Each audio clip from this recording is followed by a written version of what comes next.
Sports Encyclopedia. BetUS, Steve Kim. Got Trent in the cut. What are you? He's the best. Yeah. He's a master motivator. I'm a master motivator. I ain't no regular ass motivator. I'm a fucking master. Coaches tried to make practice so hard that the game was less intrusive. Like they coached you that way. Like people think, well, they were just yelling. No, they were trying to put you under stress and put you in under duress so that when you got in the game, you could mentally handle adversity. If you go through JUCO and you make it out of JUCO, you can make it anywhere. I respect the hell out of you to see that you're doing what you're doing and still doing what you're doing for real, the way you do it, man. You said from day one you had the same enthusiasm. You keep the same enthusiasm, and it's fucking contagious. In my opinion, I think Shedeur Sanders is the best deep ball in college football. I don't think Can you just say something nice about Shedeur Sanders? I love talking ball. It's nice to connect with guys that are like-minded and just are real and genuine. And I'll proudly stand up next to you all. God bless America. You said belt to ass, T-Rich. You got the belt around you.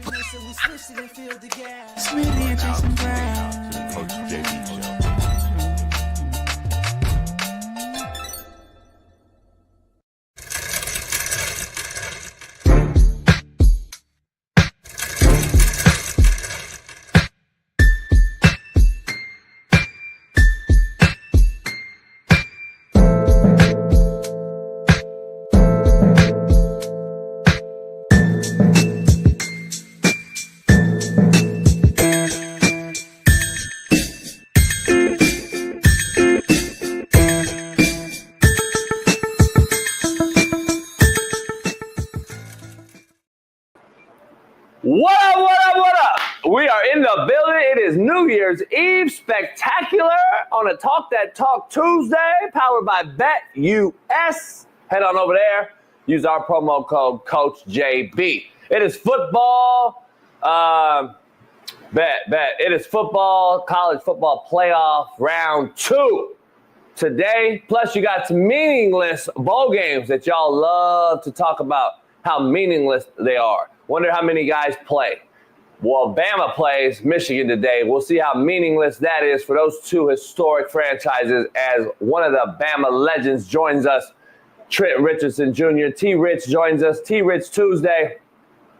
And we're going to talk about how meaningless his Alabama Crimson Tide think today's game versus Michigan is. In about 3 hours, that game kicks off as the first game of the day. So we're going to dive into that. As well. Plus, college football playoff, Boise and Ashton Genty dives into Penn State and heavy underdogs, along with Arizona State, Texas, heavy underdogs again. I just don't know how college football playoffs have 11-point underdogs. I just don't get it. We're going to dive into it, though. But first and foremost, let me bring my main man right in the gate because we got a lead-in topic to discuss on this Talk That Talk Tuesday. As Dr. Jesse Morse will join us as well. We're going to break down all things NFL injury updates with your favorite teams around the league, from Philly to Detroit, from LA to Miami. So, without further ado, my main man, Far East Sider 317, LeBron hairline having, Lamar Jackson loving, AR5 defending, Caitlin Clark jocking, Fox Sports' very own Big Smitty. Welcome, my man. What's going on, Jason Brown, man? What's going on, Bailey in the background? What's going on? Jared, Shaun, Waffle, Captain Lucky, Daniel Caps, TJ Riddle, Keandre Woods, and Kobe and Christian Rafter, man. The crowd is lit. I'm lit. It's Tuesday. We got football. What's going on, Jason? I love that hoodie you got on. That's a brand new hoodie. They sent me a bunch of new hoodies from the store. This is Sand. Sand. That's fire. I like that for real. It's probably my favorite hoodie you got. They call this Sand. Ooh, I like that. I don't like Sand. I don't like the name of it. Where can I get one at, though? CoachJBStore.com. Okay, I might buy me one today. Like, for real. That's I also had to make some T-shirts last minute, man, because people were requesting them. What T-shirt? You know, requested Cam Newton. What T-shirt you talking about? Play the game, homie. Play the game, homie. That's hilarious. You got to send Cam a shirt now. Just off the shirt. I got a little different colors. I got the light with the dark writing. I got the dark with the light writing. Damn, that's fire. Play the game, homie. You know what, JB? Limited time only, though, Smitty. Limited time only on these. We got to buy this ASAP then. Like, everybody in the chat, buy one right now today. New Year's Eve spectacular. New Year's Eve. Play the game, homie t-shirts. Play the game, homie t-shirts. Go get some. We should have cut just that line out and responded to every Cam Ward post with just that. Play the game, homie. Just with that video. That would have been smart. Yeah. I'm real. I'm gonna talk to my guys today. Trademark that right away. ASAP Rocky 911. All right, so look, Smitty, we got a lot to discuss. Let's dive right into it. Before we start, though, it is New Year's Eve, Smitty. You got any New Year resolution? Cornhole. We don't give a shit about your hard passes, homie. You're a nobody. You live at mom's house. You just woke up with your mama right now. You are waking up like, mommy, can you make me some Cheerios? Nobody cares about you, homie. Maverick Hightower, no one cares. But you are here. I'm not watching you. You're watching me. That's hilarious. I get secondhand embarrassment because you're watching me. Hey, Smitty, these nobodies are hilarious. They'd be like literally the first thing of his day was to turn the TV on or his phone on.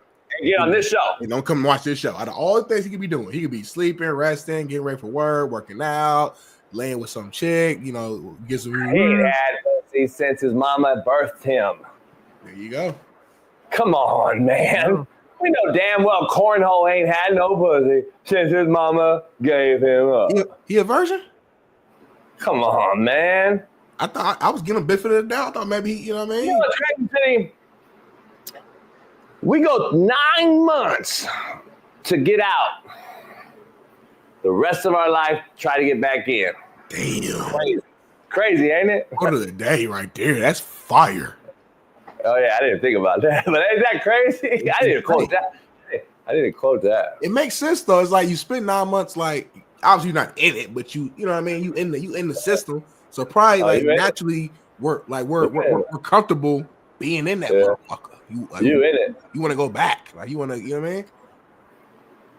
My mom should have had me out of her mouth because I'd rather go back in the mouth at this age. I'd rather go back. I just was gawk.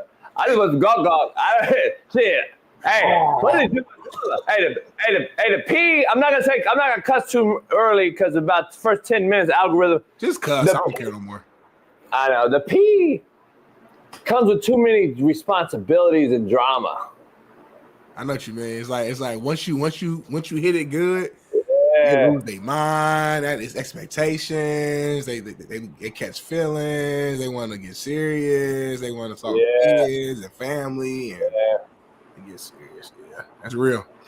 Hey, we got to get right to our first guest because we got let's get Dr. Jesse Moore. He's busy today. It's New Year's Eve. He's in the office. But you got New Year's resolution? Just fucking do it. Oops, I cussed. It's all right. Let's do it with Dr. Doc, and then we'll get back to it after. Dr. Jesse Morris joins us. All thing injury updates. The experts himself. Go follow him on TikTok and Instagram and Twitter. Doc, what's up, man? What's going on? An interesting shootout last night.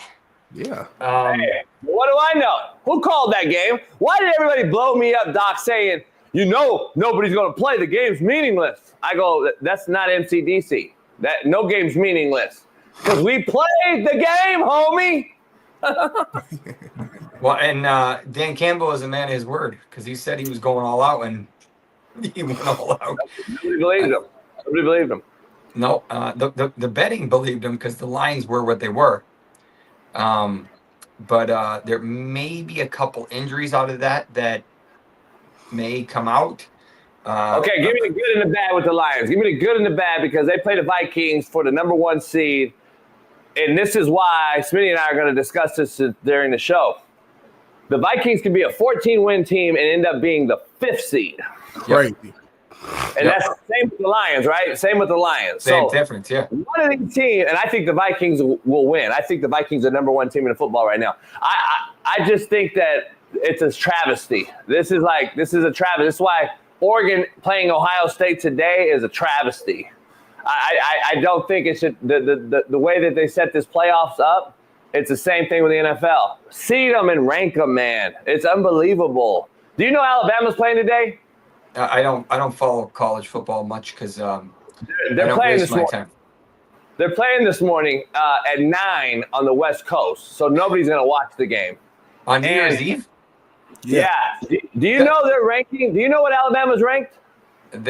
At one point in time, they weren't ranked very high, and then they were doing good, and then they fell off, and they were probably in the top 12, if I were to guess.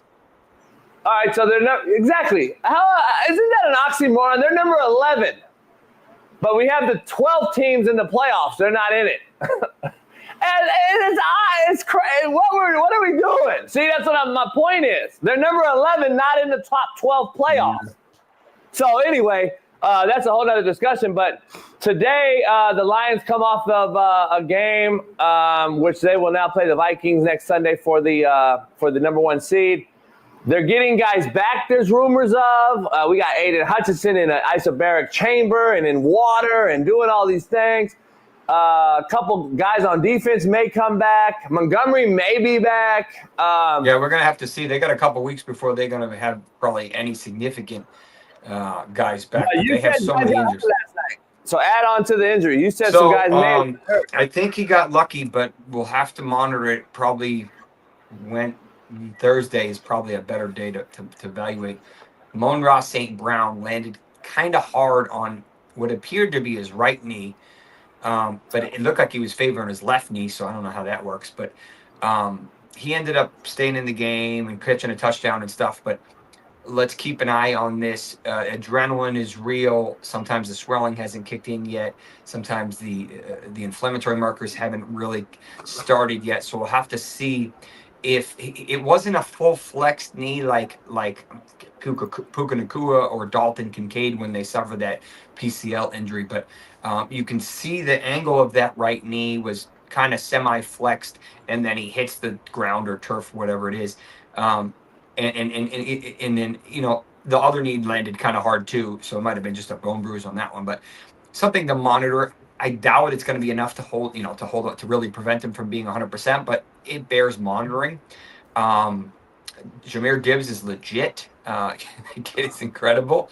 Brock Purdy played the game of his life for what ended up being a meaningless game, which destroyed a lot, helped a lot of bettors and fantasy football fans, and destroyed the other half. I was on that side of it. Overall, he ended up one of the last plays of the game that he was in the game.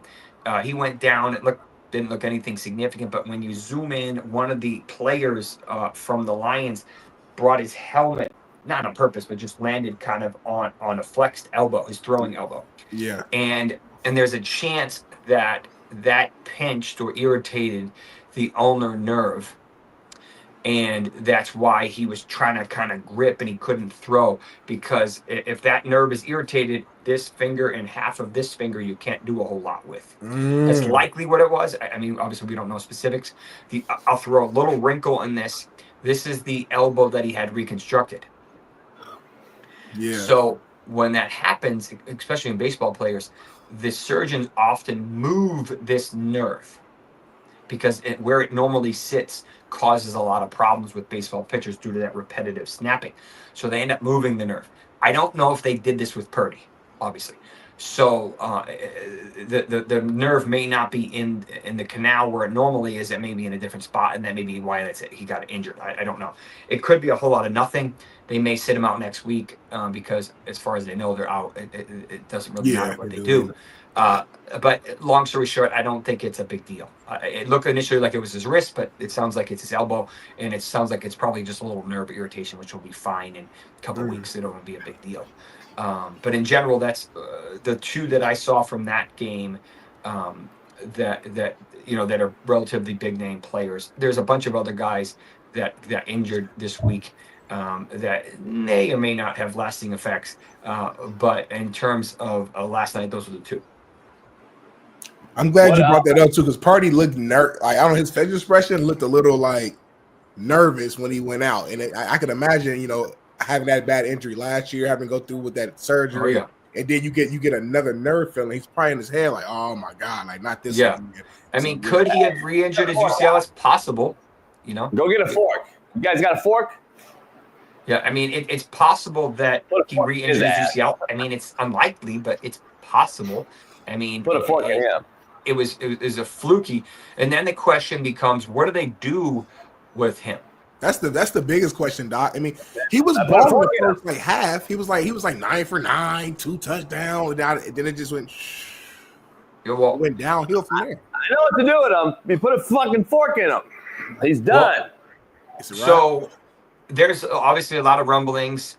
Brugler, one of the top guys who specs all of the college guys coming out, said there may be 1 or 2 QBs in the first round, and maybe that's pushing it. Yeah. So people that need QBs, and this will be a topic for the offseason, but where does that lay? I'm assuming they're probably not going to let him go, but it'll be interesting to see how everything shifts. You know, in general, this injury I don't think it's gonna matter.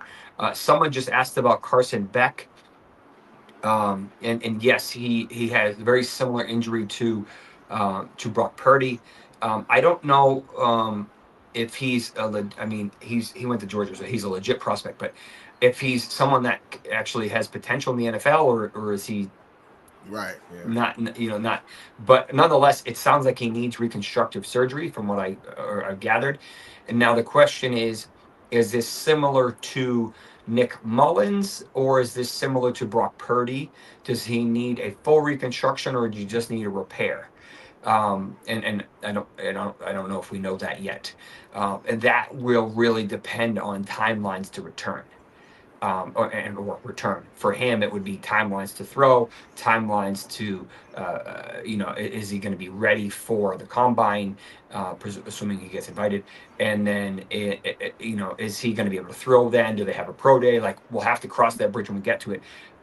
But initial thoughts is he's probably going to be out 3 to 4 months at the minimum with that, if he needs a reconstruction. You just can't stress the ligament that soon. You just, it's too risky. Man, yeah. Hey, that to your point, I don't. There's no way I pay a guy that's mid like Purdy when Sam Darnold was just in your locker room, and now he's doing what he's doing. And I came on the show last year and said, you better make Darnold your starter in Frisco. And now look at what's happening. I'm just telling you, this is gonna. I wouldn't pay him. I couldn't pay him. This team has too many holes now. They got too old real quick. The 49ers just aged overnight with injury and just straight up attrition. The years just got old on him. Fred Warner got a broken metatarsal. He played last night, but shout out to the real ones that want to play the game. Him and Bosa. But I don't see how this team recovers from. This roster, just the blunders they've had. And McCaffrey's expensive. Williams, super expensive. Debo's expensive. Ayuk's expensive. You gotta get rid of Debo. I do think this team is healthy. I do think they bounce back next year. When I say bounce back, I don't mean Super Bowl contenders, but I do think they're a playoff team next year if they're healthy. I think they're at least 11-6, can make a wild card. Smitty, you're talking about firing everybody then. If the 49ers are 11-6, Shanahan needs to be fired today. This is a Super Bowl roster, homie. You're now saying the Niners are just average team. You just said it. You just said they're old. You said they're old. I don't think they're as old as they got old overnight. I think they got injured. I think it's just an injury riddle year. Trent Williams been hurt. CMC been hurt. You missed the whole season. Like, it's been a crazy year. Now there's still been some light in the year. George Kittle got another, I think, 1,000-yard receiving season. Yeah, he's a beast. He keeps trucking. Yeah, they still have some good pieces. I just think it was all season. It was all over the place. So we'll see. Yeah. Hey, Doc, before you go, let's go through these real quick. As of today, okay, there's a couple meaningful games next week. The Eagles cannot jockey for any different position. They're the 2 seed. They can't go up or down. The Rams locked into 3. And now the Vikings and the Lions, one will go from 5 to 1. One will go from 1 to 5, which is just asinine to me. But that's how it works. And then the Commanders are locked and the Packers are locked, it seems to be. So the only team that can be in there, I think, is the Packers and the Bucks, right? Or the Falcons would swap. Yeah. So this is going to be interesting because those teams can still get in. And it seems to me that there's basically 6 teams locked, and the Packers are the team at 11-5 that are not a shoo-in because the Bucks Falcons could possibly sneak in there. So just speaking on the NFC side, just the NFC side of things, we just talked Lions. Eagles, any significant injuries that we can discuss as they get ready to play this week with Saquon Barkley possibly chasing a record? So yeah, and I'll talk about Saquon in a sec, but Jalen Hurts obviously still in the concussion protocol, unlikely to play regardless of whether or not he clears the concussion protocol. He'll likely clear it by the time they need to play again, like a real game. His backup, Kenny Pickett, entered the game with fractured ribs, reportedly. Had a numbing shot, either cortisone and or Toradol or both, before the game, reportedly. Re-injures his ribs during the game. At halftime, gets another injection. Ooh. Now we're starting to talk about risk here, in terms of safety. Sure. Still, I don't know if he came back or if he was just technically available. But now the question becomes, does he potentially play this week, or is this Tanner McKee? Tanner looked pretty good. When I scouted him for his injuries heading into the draft a couple years ago, whatever it was, very fascinating history. Took 2 years off, went to Brazil for like a Latter-day Saints trip, stepped on some type of thing, had a crazy infection in his foot. It was kind of gnarly. Long story short, it looked pretty good. He might end up being the quarterback this week for betting, and some people still have fantasy stuff irrelevance. For regular stuff, it doesn't really matter. In terms of the risk of Kenny Pickett potentially playing, if he fractures and dislocates or turns that into a movable object, he can lacerate kidneys, liver, spleen, lung, depending on where of the rib we're talking about and exactly what level. Now, we saw this multiple times this year. Keenan Allen's had it in the past. This can go from not a big deal to hospital and or out of month, if not longer. So they have to be a little bit careful here with Pickett. I know it doesn't sound like a huge deal because it's only a backup on week 18, but if you knock out that backup and now they're in the Super Bowl and hypothetically, and now they end up Hurts suffers a hit or something, and now they have a backup, so that's why I want you to be a little bit more careful. Ribs usually take about 3-ish weeks to heal, to start healing, so you have a couple weeks. So in my opinion, they should shut him down regardless of what he wants to do, only to make sure, and maybe Ian Book's the backup or whatever. But I wouldn't be surprised if McKee gets the start this week so that they can try to get both quarterbacks healthy. Devonta Smith had a monster game despite injuring his wrist early on. You wouldn't know it based on the outcome, but and then A.J. Brown had some ridiculous catches, but a couple of them were out of bounds and whatnot. But he's, as far as we know, healthy. Yep. In terms of running backs, there were several running backs that were injured that are semi-playoff relevant. The first one, or potentially playoff relevant, is Chase Brown. Oh, yeah. So this kid went from, 50-50 timeshare of Zach Moss to the dude's in 100% of the snaps. Like, he's on every play. He literally had 100% of the touches for running backs for like a month straight. Like, it was insane. He tried to do justice and slide at the one or wherever he exactly was to allow the clock to roll, but by doing so suffered a left high ankle sprain. Yeah, man. Come to find out the next play, Burrow ends up going into the end zone. It was all from moot point. But the question is, they've claimed it's a high ankle based on what media has said. Is he going to be healthy enough to play this week in a game they have to win? And if not, I'd have to look at who their backup is, because Moss is not healthy enough to play. So this would be a big deal. Who came I don't know, because we never see him.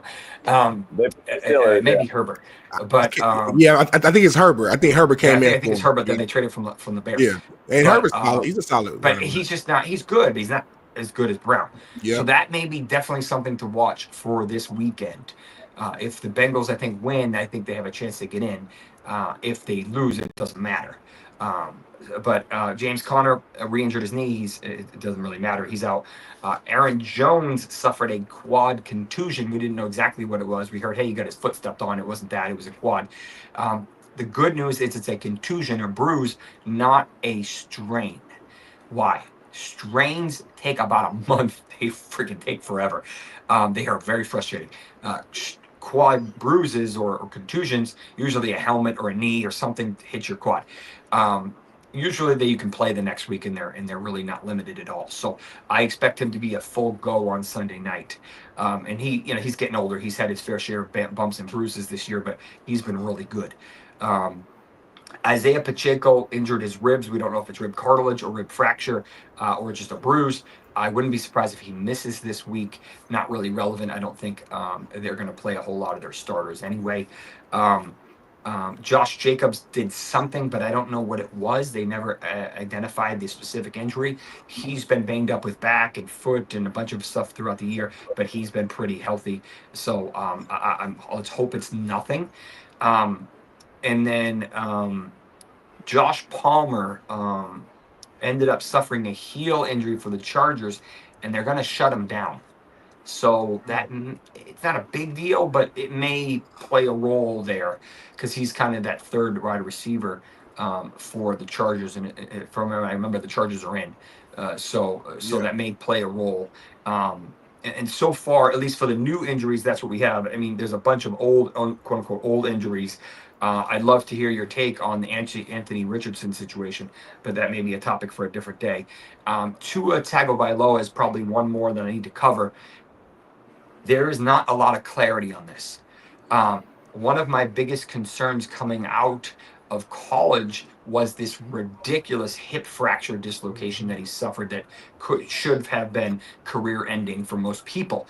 Obviously, it wasn't. They moved mountains for him. Chip Rout, one of the top orthopedic trauma surgeons in Houston, anywhere, but he's in Houston, ended up taking care of his hip. Obviously, he got drafted, and he's been doing well. This may be a potential injury to the same hip.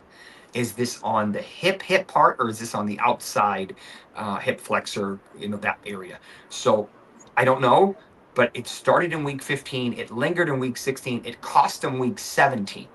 This isn't a hip pointer. This isn't a bruise. This is something bigger. And the rumblings are, I don't think he's going to play this week, which tells you it's really big if you're missing a game that could potentially send you to the playoffs, in back-to-back weeks. Did they shoot themselves in the foot by not waiting 5 months to see if Tua could stay healthy? They owe him, $50 million or 40, whatever the number is, for next year, and he missed at least a month with a concussion. Now he's going to miss 2 games with a hip. Is this hip injury significant? I don't know, but that is a topic of discussion. Josh Allen played and probably will get a couple snaps this week, but he's got a little bit of an elbow and shoulder, but he'll be fine. Shout out to Chuba Hubbard, who had a fantastic season, but suffered a grade 2 calf strain, and they shut him down, obviously before the end of the season. And for the most part, J.K. Dobbins looked incredible. Coming back, he should get the injured player return player of the year, whatever the award is, coming off of that Achilles. I think he got $50,000 signing bonus compared to what these guys make. That's peanuts. So it'll be interesting to see how that plays out. And then most of the other guys are balling out. Christian Watson will be an injury to monitor. He obviously didn't play. They did not look good. The Vikings really switched up their defense to a man. They ran man coverage 61% of the time, which really caught the Packers off guard because the Vikings had only run man over 30% twice all year. So they flipped it up, and that was it. They were not able to adjust, and Jordan Love really struggled. Can he get Christian Watson back? I don't know. Hopefully next week, or at least 2 weeks away from now. And then can Cade Otton come back for the Bucs? He's kind of an integral piece, and he's had a pretty moderate knee injury. He's missed back-to-back games, and we don't have any info on it. And then I'll let you guys talk about George Pickens and his ability to not face press coverage. Once you hit him with press, just cancel the play. It's over. Hey, Doc, I got to ask you before you leave, though, on this New Year's Eve. You're in Florida. What the fuck's going on with this fog? I don't have a whole lot of fog here. But you must be referring to the UM game? Huh? What happened to the UM game? Have you seen this fog? I haven't. So you don't see it? I mean, it's all over Florida. It's not like that because I can show you out the window right now. Twitter says it's by you right now, and you're dying. I mean, it's not by me. I'm in the north part of downtown, and it's perfect here. It's been foggy in LA a couple of days too. While you playing? No, it's not. It's nice. It's 73 and sunny. See, that's why we do research. See, I want to make sure that we have the real guys on the ground. You're on the ground right now, Doc. Social media, baby. I always tell Jason it's fake. Everybody on Twitter right now saying that the world's ending because of the fog. So. And JB believes everything he sees on the internet, Doc. I always tell him to take a step back and not believe everything. I don't know if they realize it's foggy in LA. It comes off the ocean. We get fog and mist and haze and overcast. I don't know if we've had that since I was a little kid. I'll just throw that out there. Stan Frank got the weirdest weather I ever seen, so I know about that. Frisco. I'm like, how the hell is it 50 here and it's 80 over there? I'm like, this is weird. They call it Fogtown for a reason. Yeah. Doc, happy New Year's. Best betting, DFS if you bet it. Go follow Doc on all that and get all the injury updates, man. Enjoy the fam, man, and I'll see you next week in 2025. Yes, my Friday schedule is crazy. I got a bunch of back-to-back cases, so I'll see you guys next week. All right, brother. Appreciate you. That was good. Thank you. Peace. It's New Year's Eve, Smitty. What's your resolution, man? Like this is your last day of the year. You want to start fresh going into a new 2025. Everything you did this year. I want to learn something. I like that. And I did learn something, and I want to share it. Go ahead, please. Bailey, pull it up. It's how to defend yourself versus a lion. Oh. Lion attacks, most people think to run or climb a tree, but both are mistakes. Lions are faster than humans and skilled climbers. Instead, stand your ground, hold eye contact, and make yourself appear larger by raising your arms or spreading a jacket. If the lion charges, resist the urge to flee as many charges are bluffs. Back away slowly without turning your back. Avoid crouching, as it signals weakness. If the lion attacks, fight back aggressively, targeting its eyes or nose. Travel in groups, avoid lion territory at dawn or dusk, and stay alert to minimize the risk. You know what? I knew that. Somebody in LA taught me that because we have mountain lions in certain areas. And for all the hikers out in Cali, there's mountain lions in LA. So sometimes you might approach one, and if you do, they always say, make yourself big, scream, because it kind of throws the lion off, and they're thinking like, oh, this motherfucker, like, he's the predator, like he's the apex predator. So I actually knew that, but I love it. That's a video. That's I wanted to learn that because I cross lines all the time, and I see them coming off the freeway and shit. And I was like, hey, if I see one pops up on me, I want to know how to fight back. What you gonna do? I don't think I can climb the tree. You know what I mean? Because we don't have I don't know. I can't grab onto the tree. Don't do that. He said just get big. So I want to see how would you? He got bit. He got bit trying to climb the tree. That's the wrong thing to do. Don't do that. Yeah. Don't run away. He lived though. He lived through it though. Well, that was just the first example, and then they came back to another example. He did not live through that. He actually died on that one. So this is the second example. This is what you're supposed to do right here. Get big, large arms. And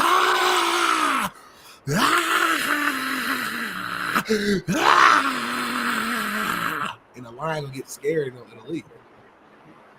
I just want to throw it out there. If the lion's on top of you and his mouth is open around your face, you're probably not living. I would assume. I don't know. But anyway, you're probably slim. But I think if you hit the nose and the eye and you fight back aggressively, you'll have a shot. New Year's Eve resolutions. I don't know, man. I don't really have any. I don't either, but like my mindset, and it's always this way, but I guess it's just, I mean, if you put me on the spot, it's like, and I don't want to steal from Nike, but do that shit, like whatever that is, because life is short, and we say that all the time, but it really is short. It's like I lose somebody every single year, and it's like you assume you're gonna wake up tomorrow. We all do, of course, but it really ain't promised. So I guess my message is like, do it, like whatever that is. Like JB, for example, he said he was getting a yacht. Next thing I know, he has a yacht. Like he said we want to get a studio. Next thing I know, we got a studio. Like, so I think just continuing that mindset for everybody in the chat. If it's something you really want to do, whether you're scared, nervous, figure it out and go do it. Because life is too short to sit around and live in a world of what ifs. So yeah, my true, like if you had to tell me one thing. Yeah, I would say blow this up to get you guys paid, you and Bailey paid,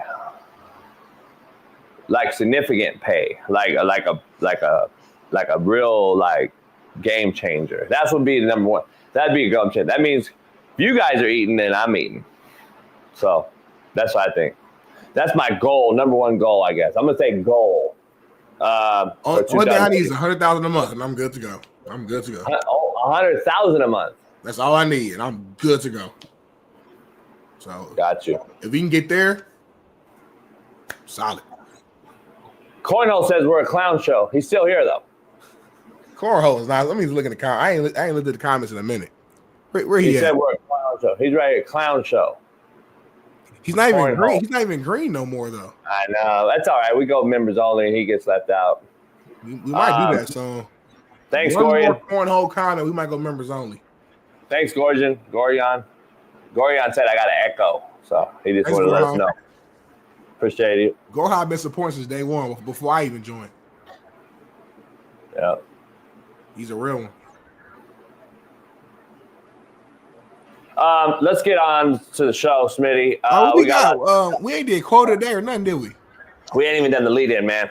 Because this show's gone sideways. Okay. You allowed to get sideways. Let's get back on topic. We got the lead in. We do quote of the day first, then go to lead in, or we do lead in, then go quote of the day? Nah, let's go. We can do quote of the day. I do quote of the day, man. Quote of the day brought to you by BetUS. BetUS, man, is the number one gambling site for all you sports bettors. And JB, remind the people, what do they get when they go on BetUS? $1,500. I mean, 150% bonus. So you put $1,500 in, you get $150 bonus. Put $2,000 in, you get $150% bonus. So you can get 150% bonus on anything you put in there, as far as up to $2,000, right? And you get protection. So make sure you head on over to BetUS tonight, because there's a lot of college football on today, starting at 9 a.m. Pacific, when no one else is awake. We're going to put a fucking college football game on with two great teams, Alabama, Michigan, so nobody can see it. But you can bet it on BetUS. Head on over there today and use my promo code, CoachJB. Quote of the day, Smitty. In their defense, though, I thought games always came on early on New Year's Eve, even like when I was growing up. But they used to be real games. All right, continue. Quote of the day brought to you by BetUS. Smitty, the quieter you become, the more you can hear. Quote of the day. You gotta shut the fuck up. Some of you guys gotta shut the fuck up so you can hear and listen. Just throwing that out there. Cornhole. If you would just shut the fuck up, you could actually hear better. You got 2 ears for a reason, homie. 1 mouth. Yeah. Cornhole has 2 mouths because he sucks dick and licks ass. So let's dive into Contrary to Belief, brought to you by Prize Picks. Head on over there and use my promo code CoachJB. Smitty, happiness is not by chance, but by choice. Contrary to belief. So you choose to be happy. Huh? So you choose to be happy. You choose it. Yeah, it just don't happen. So regardless of your so back in the days when you was living in your car, you had a choice to be happy in that situation. Fucking right. I'm always happy. Smitty, if you ever see me I get a little moody and shit, but you usually I've seen you moody. Keep it real. But you usually see it's about business though. It's not just I just woke up like fuck. I don't wake up like fuck life. Like I know guys that just you don't know what they're gonna be that next day, temperament wise. Like I've been around coaches, huh? You ain't never seen me mad before. No, not. But I'm saying it's like consistency, and I know how to play it off well too. Everyone has something going on in their life, but can you play it off in front? Because I think I'll tell my buddy yesterday why TikTok suspended me. Sexual exploitation and gender-based violence. Hey, Corho got 2 mouths. You said he eats ass and sucks penis, so that's why. But continue. Factor Cat. That was the segment you just did. Yeah. Damn, Twitter caught that.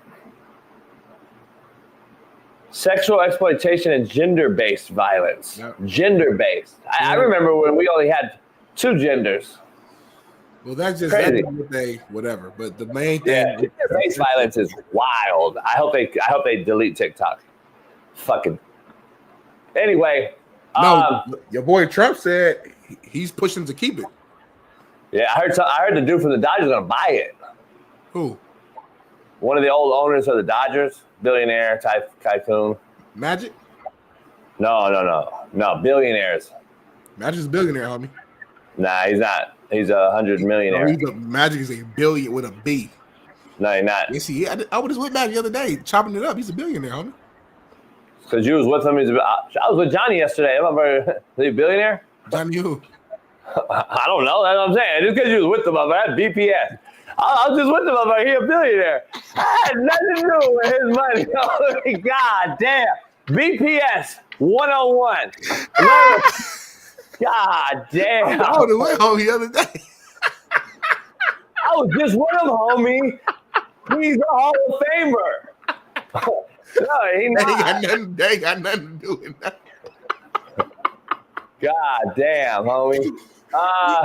Smitty, we got to get to the lead-in right out the gate. Lead-in right now. Let's get it. Back to the poll question, because we're all over the place. Let's get some structure and organization on a greatly professionalized show, as this is.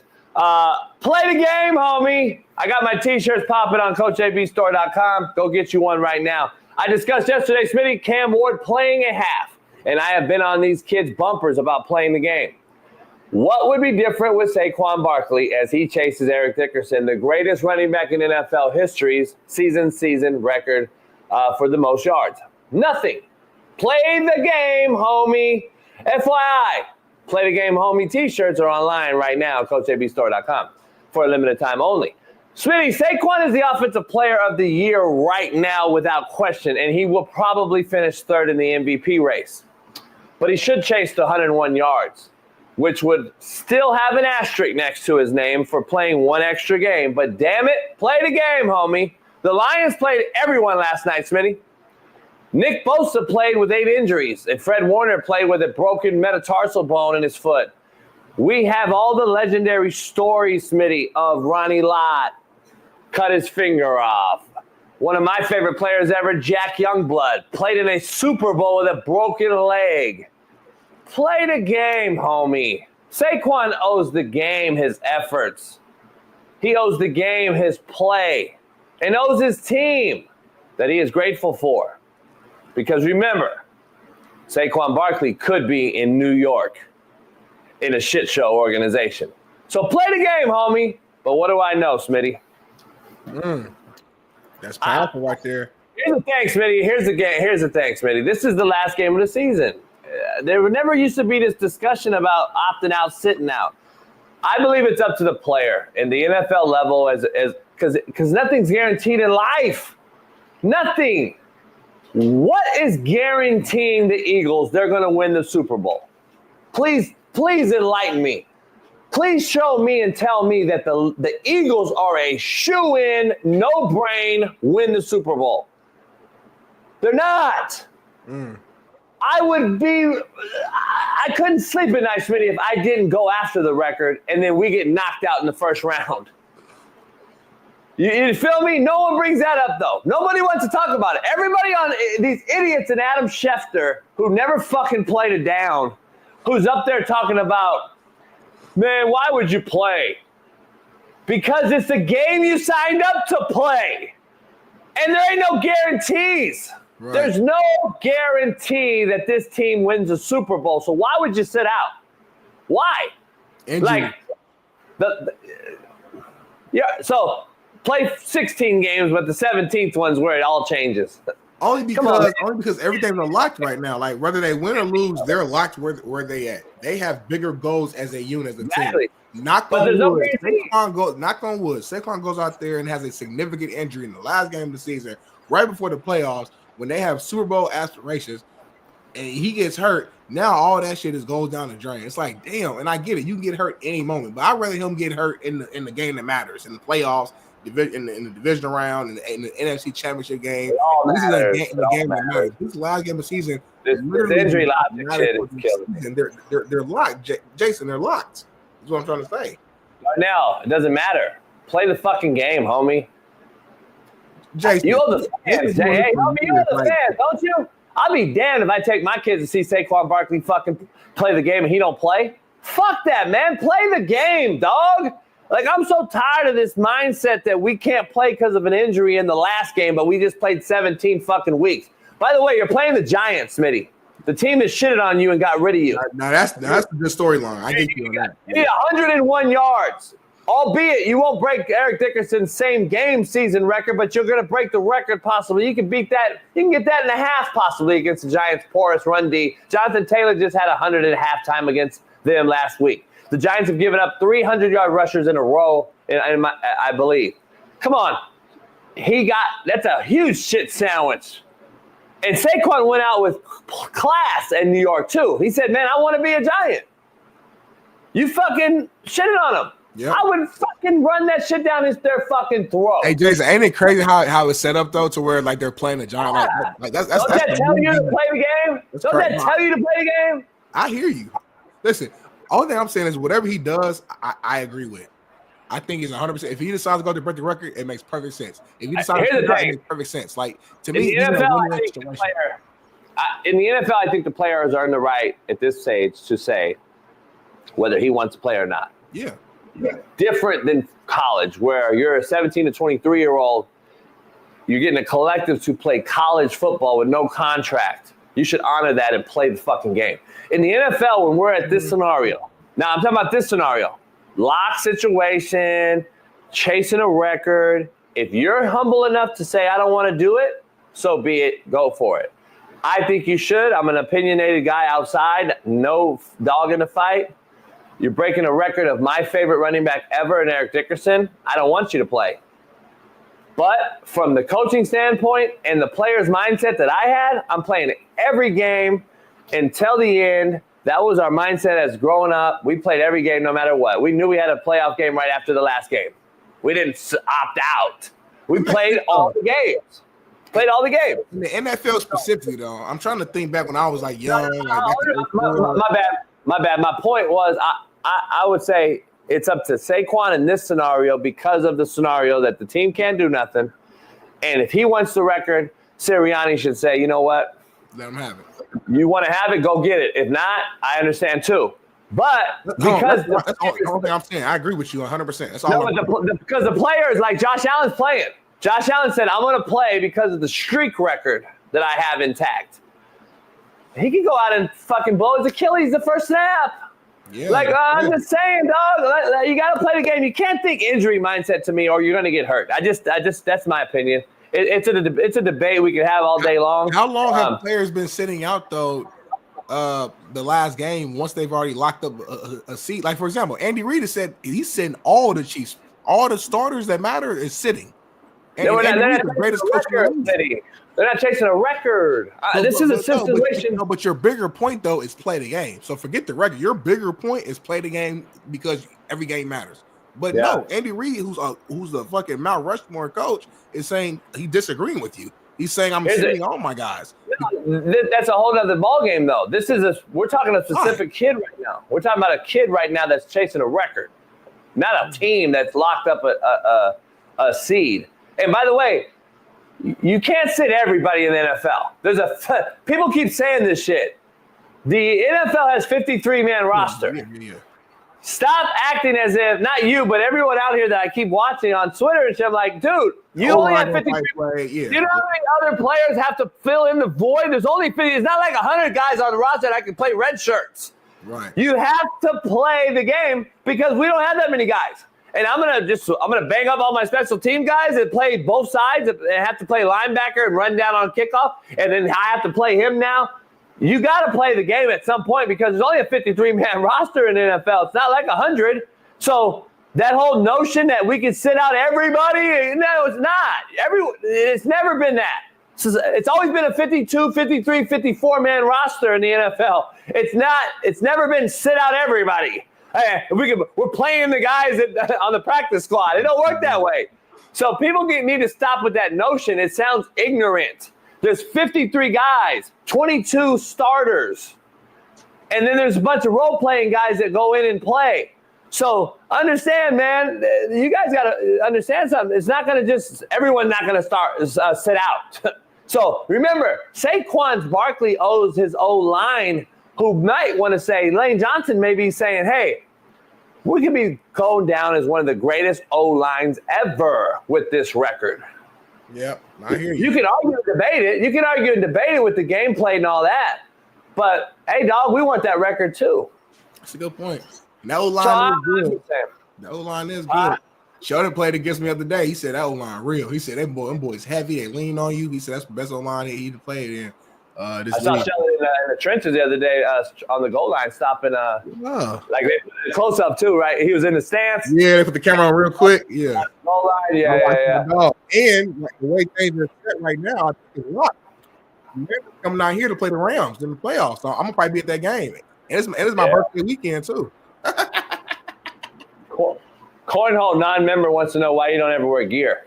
I heard Cole's never wearing the gear for the show. LOL. I see you wear the gear a lot. I have a couple shirts. I don't have any of the new items. So that's a good question actually.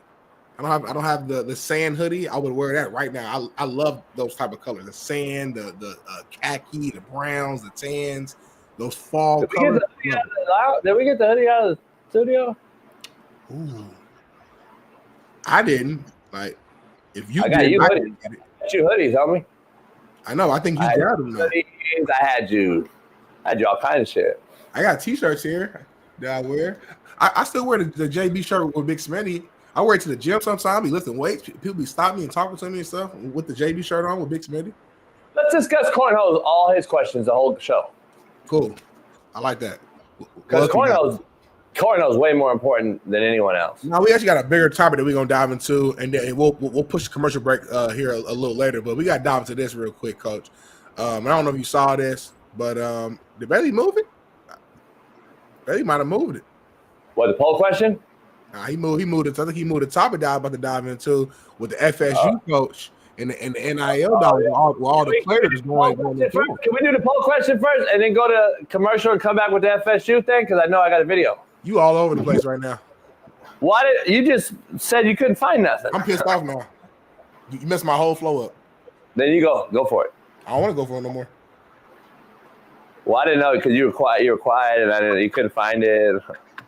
Long story short, man. I don't know if you guys saw. I think it was the FSU. It's the basketball team, if I'm not mistaken, right? Where their players came out. It was like a landmark filing. 6 former FSU basketball players are suing the Seminoles coach Leonard Hamilton over $1.5 million in unpaid NIL cash that they say he promised them. The whole thing kind of details like a team-wide boycott of a practice last season over the payments. This is kind of crazy. My initial thoughts on this though is, listen, if you promised players X amount of dollars for them to come to your school, you should abide by that. You should give what you said you were going to give. That's my mindset, because I think a lot of coaches are promising this to get players to transfer over to come to their schools.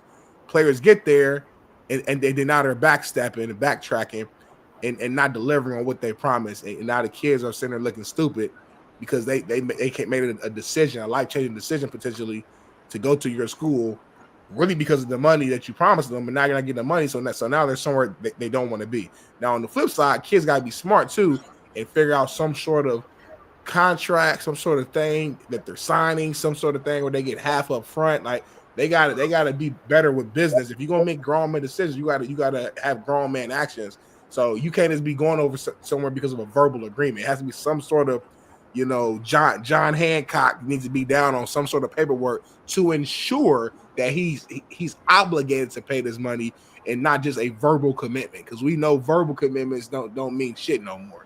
So that's kind of my initial thoughts. But JB, I want to hear what's your take on this. I have a take. I put a video out that's going viral on this one too, so we can show that as well from last night's video I did. Just sitting here. Let's show it, man. Everybody didn't see it. If we got the video, let's show it right now. What up, man? It's Real Coach JB. This coach right here that's at Florida State is now being sued by several players over NIL deals that he's apparently lied to about. Listen, man, I thought the coaches weren't affected or involved in collectives. I thought collectives were outside entities paying players that head coaches didn't even know about. This is so fucked up. The NCAA, the non-caring assholes of America, need to get this under control before we have the biggest mercenary business in the planet Earth. College sports, college athletics. Now with the JUCO prep situation that's not going to count against eligibility going forward, it's even double that times 10. This is the wild, wild west, absolute shit show. And now coaches are being sued by former players for promised NIL deals. Make it make sense, man. This is a complete fucking joke. And the NCAA has wiped their hands clean because they're the non-caring assholes of America. They could give a fuck less about what happens to these kids. All they want is the money. When will you realize this, players, coaches, all you guys? Get together and make this right. Stop fucking letting the NCAA be the judge, the jury, and the executioner. It's time to break away from the NCAA. Real Coach JB. Peace. To your topic point you made so eloquently, Smitty, you can't talk about players, coaches offering you this, and this, but yet you want to miss playing in bowl games. Makes no sense.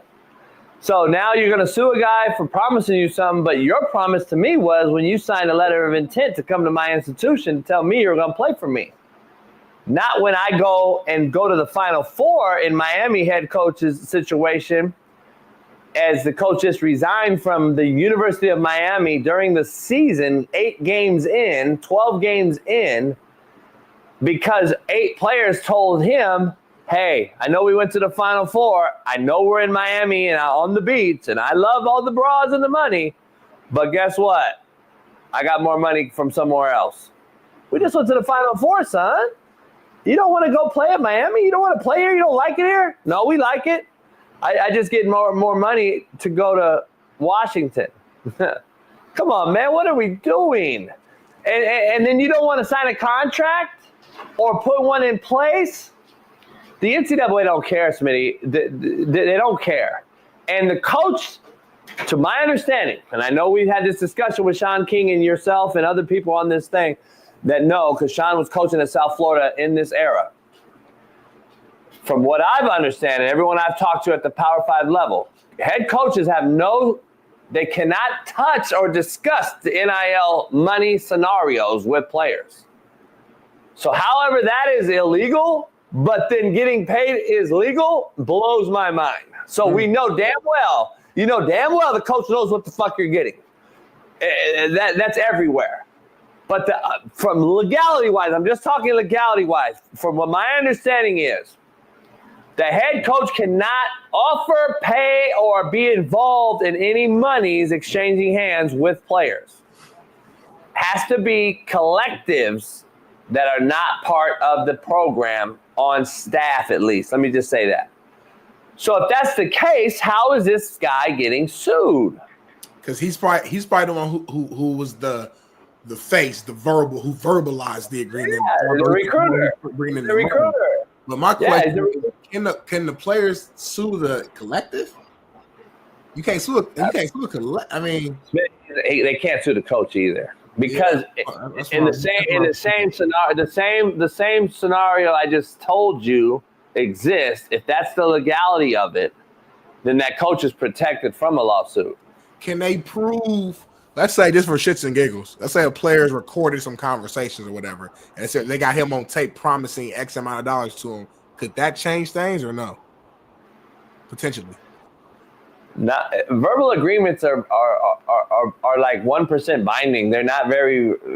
They don't hold up in court very well. So, I mean, that there's like tort law and there's verbal binding agreements, and then there's agreement. I was talking to my lawyer about this tort law shit the other day. He was mentioning that the verbal agreements just very rarely stand in court because there's no evidence of what I told you, what you heard, what you told me. Did you misconstrue what I said? It's all bullshit. If it's not on wax and on paper, like, I don't see this even happen. Because NCAA allows this, or if a judge allows this, now you got another Pandora's box. Now you got JUCO prep lawsuits allowing guys to play longer. Now you're going to have this tort law go into effect now where you can sue coaches. Who the fuck's going to coach? Yeah. Who the fuck's going to coach these shitbirds who now are expecting and enable? Give me. I don't want to play in the bowl game though, but give me, or I'll sue you. Come on, homie. I'm so disgusted. I'm with you on this. Like, this is taking a little too far. And if they do put this in favor of the players, it's going to open up Pandora's box, because now you're going to have all these players saying, well, shit, Florida State promised me this, Duke promised me this, Miami promised me, and it's going to just keep on going. That's like the Cam Ward agents of the world, these street agents who are just here to do damage control. That's what this fucking shitbird was doing yesterday, trying to do damage control with Cam Ward. These guys are the ones that are out here going to be promising these dudes shit. Right. These street agents expecting a back-end return. I'm just telling you right now, that's how street agents work. That's how they fucking – see, these fucks don't realize I'm a street agent on the good side, motherfuckers. I see your shitbird ass, and I'm going to go defend the kid, because I can do both. I can be a street hustling motherfucker, and I can also know that the kids are getting fucked, and I'm going to be the fucking protector of those motherfucking babies. That's what you shitbirds out there don't realize, fucking Cam Ward agent, fuck. And these agents or managers or whatever, they're also the same people, in my opinion, who's probably telling these players to sue. Because these players young players don't know nothing about no suing. I don't even know nothing about suing. I'm a grown ass. They get the money. They get the money. Exactly. Hey, factor cap. I got to do my own factor cap real quick. So I saw the chat going crazy when Doc jumped in. I did not say, or I guess I talk so fast that a lot of you chat, and then a lot of you guys in the chat aren't very smart. Let's just call it what it is. Okay. I did not say that the Packers were going to be pushed out of the playoff. What I was saying was they're the 6th team in right now. There's one more team to be added, which will be the Bucs or the Falcons. I just said that the shit is going to move around. So you guys are all, the Packers are locked in. I didn't mean that they weren't. I was meaning the jockey for the positioning was going to change. Me a little bit in the way you said it, but I understand you for the most part. I get it. The thing about JB is he does talk fast, and sometimes he what's the best word? Like not over exaggerate. Well, probably, I guess over exaggeration would probably be a decent phrase. half of that exaggeration is because I'm such a great entertainer. Yeah. That I do it and you don't even catch it. Most people in here that are fucking retarded don't understand. Like, for example, let's say a team won by 14 points. JB might be like, the team won by fucking 100 points. And he's not literally saying by 100. He just saying they got the ass beat. So you kind of you gotta kind of like you gotta know the show. Right. Doesn't McAfee say something like this show's garbage or something? Isn't that like his line? I don't know. Yeah, like his tagline or something like this show's garbage or what did he say, Bailey? I don't know. What did he say, Bailey? Is this show's horrible or bad or something like that? I don't know what our show say. I already know what other shows say. This show stinks. He said this show stinks. He does it to say, hey, this show stinks. We're glad that you're here. You know what I'm saying? Yeah, I know what you mean. It's like a reverse. You gotta know our show, homie. You gotta know. I'm gonna exaggerate everything, but when it comes to real shit, you have to know how to dissect the difference when I'm serious and not. You fucking idiots. Let's take a break. Similar to our president in that lens, where like what he says might not be 100% accurate, but if you understand what he's trying to say, you might be able to understand. Sometimes you'll still be confused, but you got to understand the show. Our president is Joe Biden. I'm not anything like him. He's dead. I'm alive.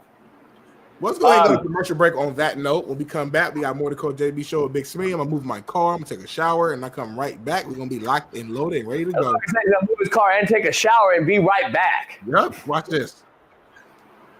Give me 5 minutes. Watch this. 4 minutes. Give me 5. Watch this.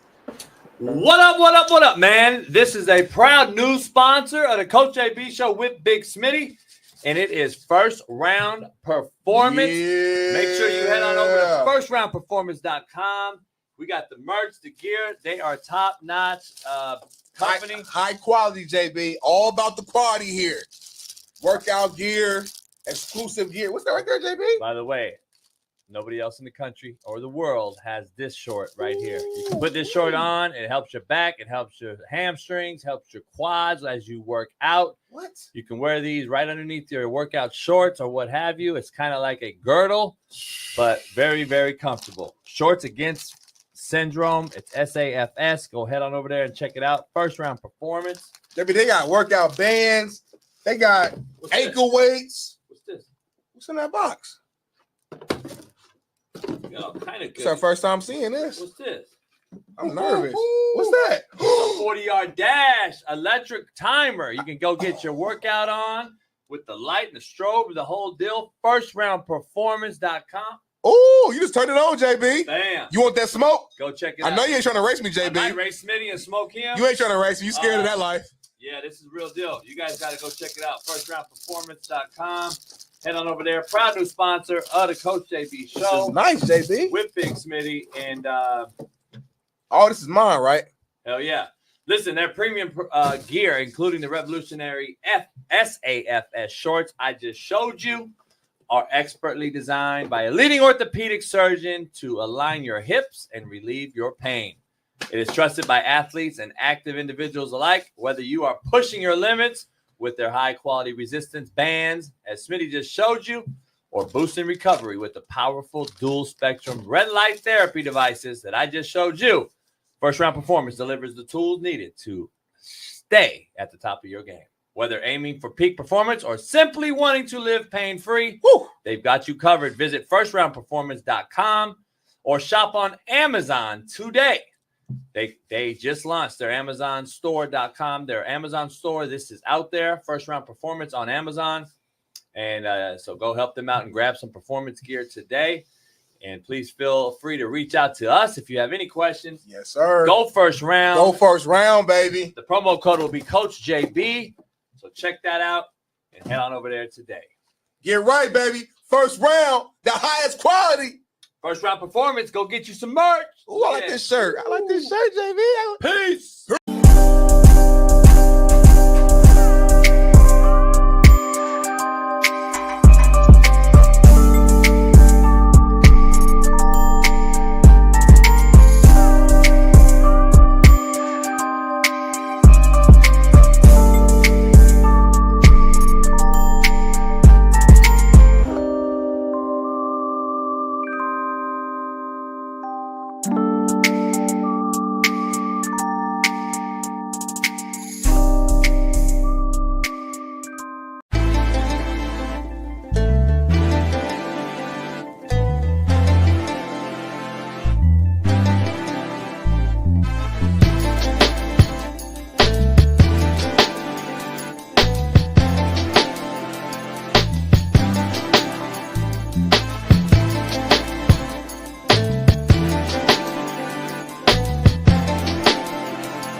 Smitty's not back.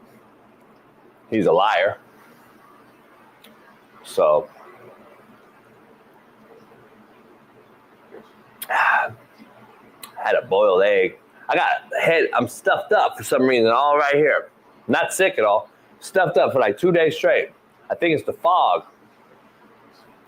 The fucking fog. Biden's trying to eliminate us on his way out. The fog and the drones. The drones are dropping off the fog, and then the fog comes onto us, and then we die. So that's how it works. The drones. You hear it, baby girl?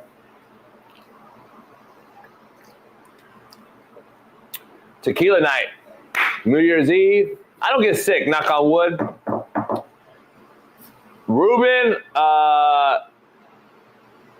like 4 people went on the boat, on the yacht last week, and they all got bronchitis. I didn't. I'm the captain of the ship. A little word of advice, a little sound advice for you guys real quick. No, I don't have no chest. I'm not stuffed up here, though. It's just the nasal. I get nasal congestion all the time because I smoke cigars in a stuffy room. So I get it quite often. Usually it goes away in a day if I get it. But probably because I didn't have my booster shot.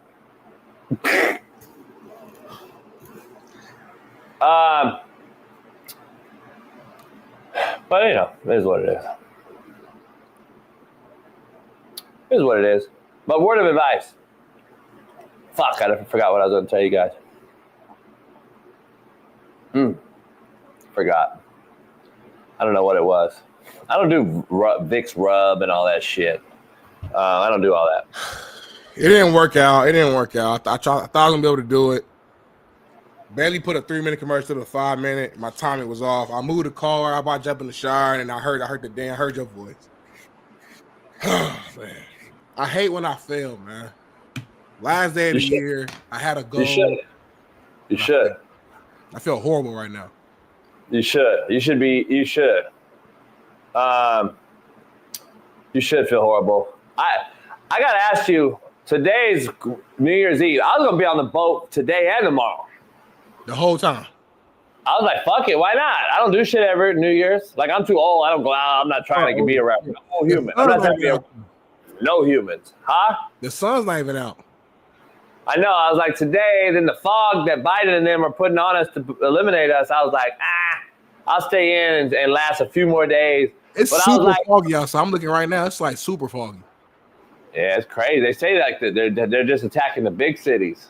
So out here, it's clear. Well, I'm in LA, so like I don't know how. I know. So what you say is, are you not going on the yacht tomorrow now?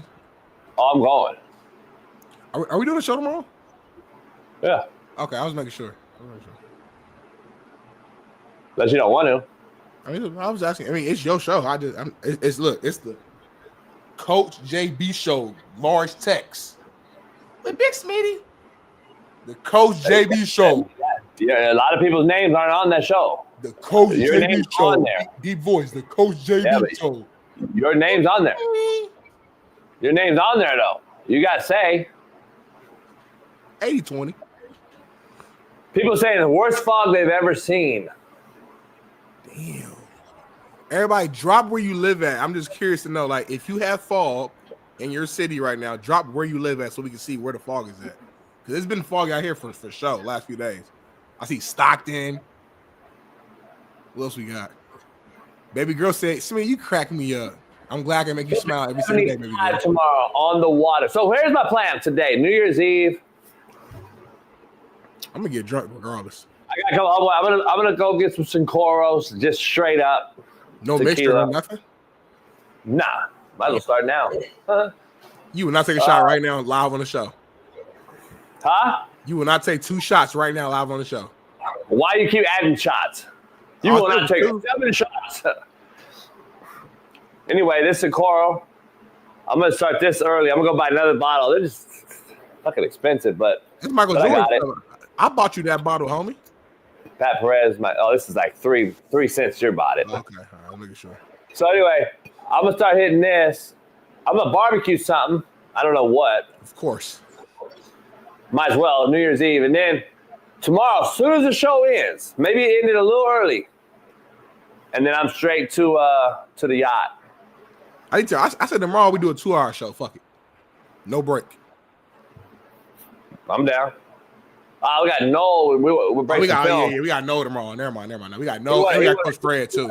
We're gonna die. I got all this new NFL film. Oh yeah, fuck. We gotta break that down. And I'm taking heat from the people that give us the film. They're like, "Hey man, you guys gonna show the film we give you?" Oh yeah, we gotta show that. Yeah, see, a lot of you don't understand all that shit I have to deal with. But anyway, shout out to everybody on DV Sport and everybody, my main man that gets me the film, Chad. Chad, man. Yeah, so we're gonna show some film tomorrow with Noel and really dive in and break some film down. Noel, and I. There you go. That's grammatically correct how you would say it. I don't like saying it grammatically correct though. Like it don't sound right. You, Noel, and I. No, I don't want to say it like that. I rather you say me, you, and Noel. To me, that sounds better. Yeah, it's wrong though. It's illiterate. I don't know, but who decided that what was right, what was wrong? Some white man did. Some white man said, "This is how you say it." Tupac is a Ebonics class at Cal. Oh, I didn't know that. That's who decided it. Well, anyway, let's move on to Casa Azul is horrific. Casa Azul is shit. If you don't try the Anejo, not Repo. Repo's cool, but Casa Azul is absolute dog shit, piss water. Don't you know when people have a favorite food, tequila, whiskey, whatever, they will die by that brand. And like anything else you drink or eat, it's just shitty. Oh, Casa Azul. Oh, hell no. You gotta drink this. Like everybody will just die by that tequila. All liquor nasty if we keep it all the way 1,000. Let's keep it all the way real. All liquor, just straight liquor, is not actually tasty at all. You drink to feel good. You're young and haven't had it, and you're not ready to like be that man yet. You're still like that. Telling me, JB, when you drink whiskey or tequila just straight up, they literally taste good. No, it don't. I drink this straight up all the time, homie. Right down there, I'm loving the show. The motherfucker swear he want to always test the cat. He don't realize that like I'm like the realest cat. And Jason, don't make a face. I want you to drink it and look dead into the camera. Don't make a face or nothing. Look straight to the camera, no face. Homie, I drink this. This is what I do. By the way, my boy that sent me this JB glass. I don't know if you can see that. I can see Coach JB. And then on the bottom it says Coach JB. I don't see Smitty on that glass. Because it's not a Coach JB with Smitty show. Look directly into the camera when you drink this too. Eye contact. That's a heavy ass shot. I'm not gonna shoot it. I'm gonna drink it. It's so scary, man. I'm drinking this. All right, take your little baby sips. God damn! I mean, it's unbelievable. It's unbelievable. I don't need to show a face. I wouldn't show a face, Smitty, if I had fucking Hornitos.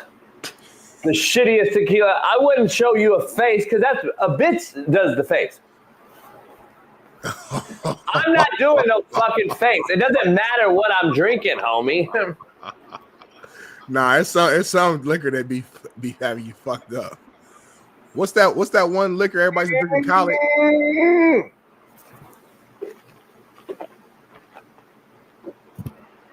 Oh, what was that at the end? What was that at the end? What? You did one of these. It's still a big ass fucking shot at 7 a.m. Look at your eyes, homie. Why your eyes watery, homie? My eyes are not watery, homie. That's my eyes always. Yeah. It's still tequila at 7 a.m. I'm not an alcoholic. Motherfucker acts like it's water. All I'm saying is my point. I know that's top tier tequila. I'm not dissing the brand. I'm saying liquor in general. Just the actual alcohol. Whoa. It cleared me up. Fuck you mean? It cleared up my sinuses. You feel better? Like you feel healthier now? This dude get healthier with bad stuff, with cigars, with liquor, with hoes. God, that's good. God, that's fucking good. I mean, goddamn, it's fucking unbelievable. You want to move the ball? I'll be right there. I'll move the ball back right in. What'd you say? Joe Core said your BAC right now is 0.41. Fucking right. You know the scariest thing in the world? What? Me, a functioning alcoholic. All right, let's dive into let's dive into the show. Whoa. Dive into the what, homie? Huh? You good? That fucking show, liquor got you fucked up. All right, let's move on. Move to the next topic, man. I said doc. I was saying document, homie. All so right. let's dive into the show. Can we talk about the poll question real quick? Let's do the poll question, and then I want to talk about Aaron Rodgers after that. Fucking 2 hours in. What's the poll question, homie? I don't know. You tell Should it. the Vikings pay Sam Darnold long term? Oh, let's dive into this because I heard the fucking woke ESPN fucking analyst. Holy shit, let's talk about it. Yes, I'm not gonna lie. You know what? I'm glad you asked this question. I want to take this time to apologize to Sam Darnold, to his family. If he has a wife or girl, I want to apologize to her. I want to apologize to everybody, all the Darnolds. I want to apologize to the Darnolds because I came on this show and last year and I used to joke about Sam Darnold. I might have called him trash. I might have called him wash. I think I said that I didn't believe in him. I was completely out on Sam Darnold, and I was 100% wrong. And as a man, I think you need to own up to when you're wrong, and that's what I'm doing right now. Sam Darnold has proven me wrong. This has been the story of the season. To me, he should be comeback player of the year. He should damn near be. I mean, like a top. I don't know if it's top 5, top 6 MVP candidate. Look at his numbers and look at what he's doing. I mean, he's all right. It's all right. A white guy can win MVP, homie. Say it. Well, we ain't gonna win it, but he should be a candidate. His name should be mentioned. A white guy could be up for it. He should be in the room. He should be mentioned. He should be acknowledged for what he's doing right now. I mean, he looks great. Now, albeit he does have the number 1 receiver in the world, he does have another really good number 2 who could be a one on another team in Addison. He does have a really good running back. He has a great offensive-minded head coach.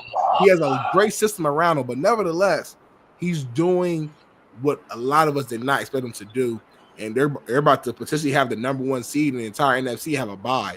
And I think they're true Super Bowl contenders, and that's a testament to what Sam Darnold is doing. That his leadership, the team loves him. I'm sure you guys saw the video post game. They picked him up in the locker room. They're cheering. You see Coach McConnell just standing off to the side, just like in all of his team. And that to me is a sign of true leadership. So he's not only doing it on the field, he's obviously doing it off the field because that team loves him. So shout out to Sam Darnold, and yes, they should pay him long term. Let's dive into Adam Schefter's remarks, and I want to show you what a fucking idiot Adam Schefter is. What do you say? And I'm gonna text McAfee and let him know too that you have a fucking idiot on your show every so often. Here's the reason why: because he never played. He's a fucking suit that sits around and acts like he knows. He compared Sam Darnold re-signing him to a poker hand, saying that he had a royal flush, but the next hand will not be a royal flush.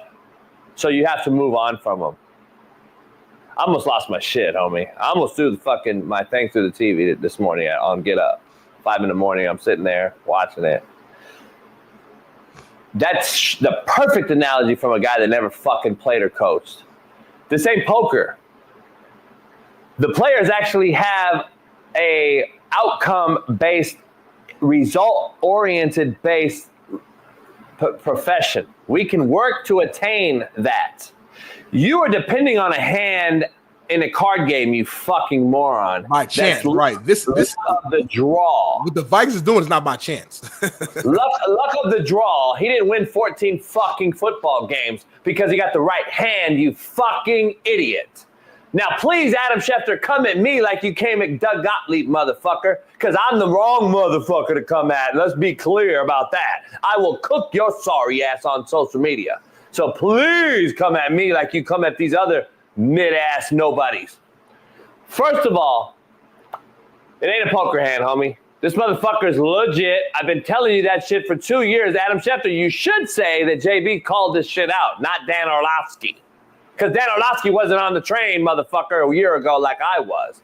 But what do I know? I said that I coached against them 2 years in a row. I know what he's about. I know his high school football coach very well. We played each other for a reason every year because I'm good friends with the guy. And I'm just telling you, he's legit. He just has been in a fucking horrible situation. Is anybody talking about him and Baker Mayfield were both in Carolina and we're both shitted on and we're both talked about their careers are over? But now look at both of them. How about you look at both Baker and Sam Darnold? We could argue both of them are in the top 5 in yardage, touchdowns, and touchdowns to interception ratio. And have both teams in the playoffs. One's in the hunt. One's a number 1 seed possibly. So stop, Adam Schefter, you fucking suit. Do what you do really well. Do that. Don't talk about getting rid of Sam Darnold because he won't hit the fucking royal flush next year. So you got to move on. Because you don't understand, Smitty. And I could talk about this for an hour, but we're not because we got a lot to talk about. Smitty, do these guys understand that quarterbacks aren't falling off fucking trees in this league? Right. Has anyone understood that I'm the one with Cam Newton and myself and you and all these other guys talking about how bad quarterback play has been? I've been doing it for 4 years straight.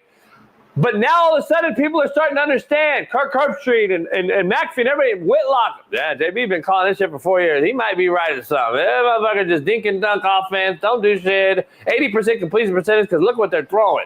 It's not like they're throwing dig comeback post. Please understand, this ain't fucking easy to do what he's doing. And you're not going to find another guy next year to do this exact replica of Sam Darnold. You're not. First of all, number 1. Number 2, you don't find quarterback, head coach, play caller that are on the same page like this all over the place. Like they're falling off trees. How many? We've already discussed. Sirianni Hurts. Okay, we can maybe tag that one. You can't even say Dak to McCarthy. They've been a failure, to be real. Well, you could before this. You could though. I mean, he was all pro last year. Win, Smith. You got to win and be good. Like it ain't just being good. I mean, but Vikings ain't won yet, though. That's the argument. Okay, so let's just throw the obvious out there. Mahomes and Reed, Jalen Hurts and Sirianni, LaFleur and Jordan Love this year. I mean, really, this is the year, but they haven't beat anybody of any magnitude. They're 1-5 versus teams in the playoffs. Ben Johnson's not the head coach, so we can't use them. McDermott's not the head coach, play caller on offense, so you can't use the Bills. Zach Taylor and Burrow. Yep. Okay. Harbaugh and Herbert. Yep. I would have said Shanahan and Purdy last year, but now you can't. McVay and Stafford, homie. That's really it. It's not like they're falling off trees. Yeah. Like, people don't grasp the concept. You don't just get rid of something this special to go with a wish in one hand, shit in the other one mentality and hope it fills up first. You don't find this. Sam Darnold's done all this out of respect to the game for the kid that's fought through all this. I defend coaches all day. Let me defend the kid now.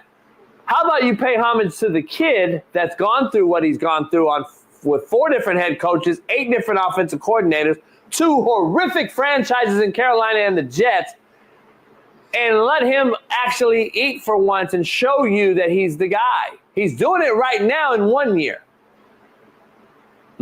Pay him a little bit of homage for doing what he's doing right now and give him a reward. You're giving these other mid-ass cats rewards. You gave Trevor Lawrence a reward. You gave Kyler Murray a reward. You gave all these other shitty-ass Tua and these other motherfuckers who don't even play a reward. Why wouldn't he get a reward when you're the knocking at the door to be the 1 seed? Kirk Cousins got $160 million, Smitty, and couldn't do this. In Minnesota with the same fucking team. Well, he did win like 11, 12 games, though. He didn't win 14, homie. Yeah, I get it. He didn't win 14, homie. This guy's 14 wins, Smitty, the first ever. Now, being devil's advocate, my only argument, pushback is, so you're saying Darnold should get paid, which I agree. But we both also on the other side say the Niners shouldn't pay Purdy, though. Hear me out. Shouldn't. Purdy had a hell of a year last year. Numbers, went to the Super Bowl. outplayed Mahomes. Had a big time year last year. Did he? He did. See, that's the thing. I don't think you're looking at it at a macro scale like I'm looking at it. Not saying you're a micro thinker like I fuck with you. I'm being serious on this one. I don't think you're looking at the big picture of what I'm discussing on this. I mean, did he? What did the Vikings do with the same roster and then you added Darnold? What did the Niners do before Purdy and then you added Purdy? They did the same fucking thing, homie. They went to the Super Bowl and lost. The roster around Purdy, and I would argue they got better with CMC being added, which Garoppolo did not have. Right. So I want to be clear, which Kaepernick did not have before Shanahan, obviously. I just want to be clear. There's a huge difference in what you had before and what you did and what you have and did after. The Vikings are the same fucking team without the addition of Aaron Jones and Darnold. The Niners are a plus team and still did the same thing they did with Garoppolo. I'm just telling you, I told you last year I would have kept Sam Darnold and 49ers. The Niners right now, I'm just telling you, would be a playoff team with Sam Darnold on this team right now. Just telling you, homie. That's the difference. I mean, looking at what Sam is doing. There's a real big discrepancy in making plays and then throwing the casual layup when all things are perfect. Brock Purdy needs all things to be perfect to create and make a layup. Sam Darnold's fucking throwing 80-yard strikes over the bombs of Baghdad on bang eights against a team like the Niners, which they beat game 3 this year, bad, by getting hit in the chin throwing that ball. I ain't seen Purdy ever do that under duress. I'm just telling you. I think we all forget that Sam Darnold is a top 10 pick when he's first rounder, like number 3 pick overall. So this guy is very talented. Talent ain't even the question. I mean, you know it more than anybody. He's the hoop. You know what I'm saying? He's a really good athlete. He has the arm. He's always had the skill set. It's just been situations, and I think mentally, because of the situations, mentally he kind of lost it for a little bit, and the confidence wasn't there. He's in a situation now where he's been uplifted. The team loves him. McConnell just been, I think, the right leader for him to get his confidence where it needs to be. And you see him out there playing. He's looking off the safety, coming back to this side. Like he's like looked like a legit quarterback. So like for me, there's no signs that showed me that he's going to fall off, because I'm not gonna lie, all throughout the season I've been waiting for the moment, like waiting for Darnold to go back to who he was, but he just hasn't. It's been what, 16 games or whatever. He's been the same guy all season. So it's like, okay, well, why? What is out there to show me, to make me think that he's going to go back to, there ain't no going back to. There ain't no going back to. See, you never got to see this. That's the problem. This is who Sam Darnold is. He just never had any surroundings or culture or some sort of fucking leadership at quarterback, coach, head coach, OC. He just never had the foundation. He's coming from this is the Rams system that O'Connell runs under McVay's system. He's a McVay guy. He was running the same thing Stafford and the Rams are doing. And arguably, these two teams, look at their offense, are very similar in statistics and everything. And the Rams had 2 wideouts out for most of the year. The Vikings have had Addison and Jefferson for most of the year. Great tight end, great run game. The Vikings are loaded, and their defense is much better than the Rams. Like, the Vikings defense is legit. Like, people this team is, we're going to do our power rankings later, but somebody paid, so we'll address it. Wish you would give Lamar the same grace you give Darnold. Every chance you get, you have the on Lamar. Smitty, am I lying?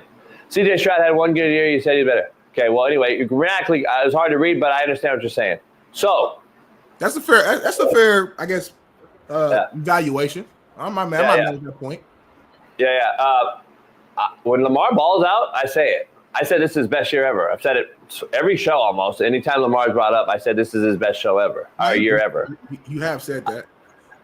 I'm still not a believer in Lamar. More of a fan of Darnold, though. Like, you know what I'm saying? Like, which is okay. Yeah. Like, I'm more of a fan of Lamar than I am of the person. Like, your energy for Darnold is more celebratory. It's more positive. It's more blame everybody else, not him. Where when the Ravens lose or something happens with Lamar, it's more like, see, I told you. It's almost like you're waiting for like Tim to prove you right, so to speak. It's like the energy. Because here, can we be honest though? Like, does anybody talk about the broke homeless guy in LA, or do they talk about LeBron James and the billionaire? They don't talk about. We don't talk about guys that are mid or average. Lamar is, we know, unless you're an idiot, Lamar is a 2-time MVP, and he's up in the upper echelon of players in the NFL, period. I don't believe I need to come on here and be a Lamar Jackson advocate and talk about how great he is. We already know how great Lamar is. We know Patrick Mahomes has 3 Super Bowls or 4 Super Bowls. We know they're back-to-back champs. We know they're back-to-back champs. Like, I'm talking about the guys that are not the obvious that a lot of you don't understand. That's why the show is different than every other fucking swinging dick out there that just brings up the obvious, Captain Obvious. I want to show you that Sam Darnold's a guy that can be good. I want to say Cooper Rush is a guy you can win with in Dallas, which I've been saying for how long. I want to say there's different angles at approaching certain things to use with your salary cap and make your roster better. You don't have to pay these guys exorbitant amount of money to only not play the game or be mid. You can win other ways. That's all I'm saying. That's why this show's different. We already know Lamar's fucking unbelievable talent. I've been saying it forever. For 5 years on this show. I say he's a freak athlete, but I don't trust him in a playoff situation. That's just me. So I'm just saying, doesn't mean he's not fucking unbelievable talent and great. Sam Darnold, you've never seen. You don't even know who he is. Until I said, hey, this guy should have been kept in the Frisco last year over Purdy, and everybody called me fucking batshit crazy. Now all of a sudden everybody's like, damn, Dave, he was right. They should have kept that. Let me ask you this then. Again, you know, I got to be devil's advocate. Let's say the Vikings go in the playoffs, and whether they're the number 1 seed and get a bye or they got to play in the wild card, whatever the case may be. Let's say they go in and they lose their first playoff game. Does Darnold still get paid? Yeah, because it happens every year. We see that every year. We see that every year. We see that with teams all the time. If that's the case, then what's the difference between him and like Kirk Cousins? Because Kirk Cousins did that. There's no difference. But the thing is, we judge guys off of one situation. Kirk Cousins gets 10, and Sam Darnold gets 1. Because Sam Darnold already came in behind the 8 ball because everybody said, oh, he's been on all these teams and blah, blah, blah. Homie, give him some years. Y'all giving these mid-ass motherfuckers years and years and years, and now we want to judge a guy off 1 year? Shit happens. Did y'all pay Aaron Rodgers? Did they pay Aaron Rodgers several times over? Yeah. How many fucking rings does he have? How many years did it take him to attain it? I'm just trying to be clear. Can we be equal and honest? I get what you're saying, but he's an early playoff exit bust. A lot of he's more NFC championships, a lot of NFC championship games though. I get it, but we haven't even seen this guy yet. Can we get this guy a chance? Like that's my listen. I'm not trying to flip it. I'm with Sam Darnold. I'm just saying I don't want to throw out certain names. I don't want to take a step back. What's wrong, this is what's wrong with the media, though. This is what's wrong with the current media and how everything works and spins, though.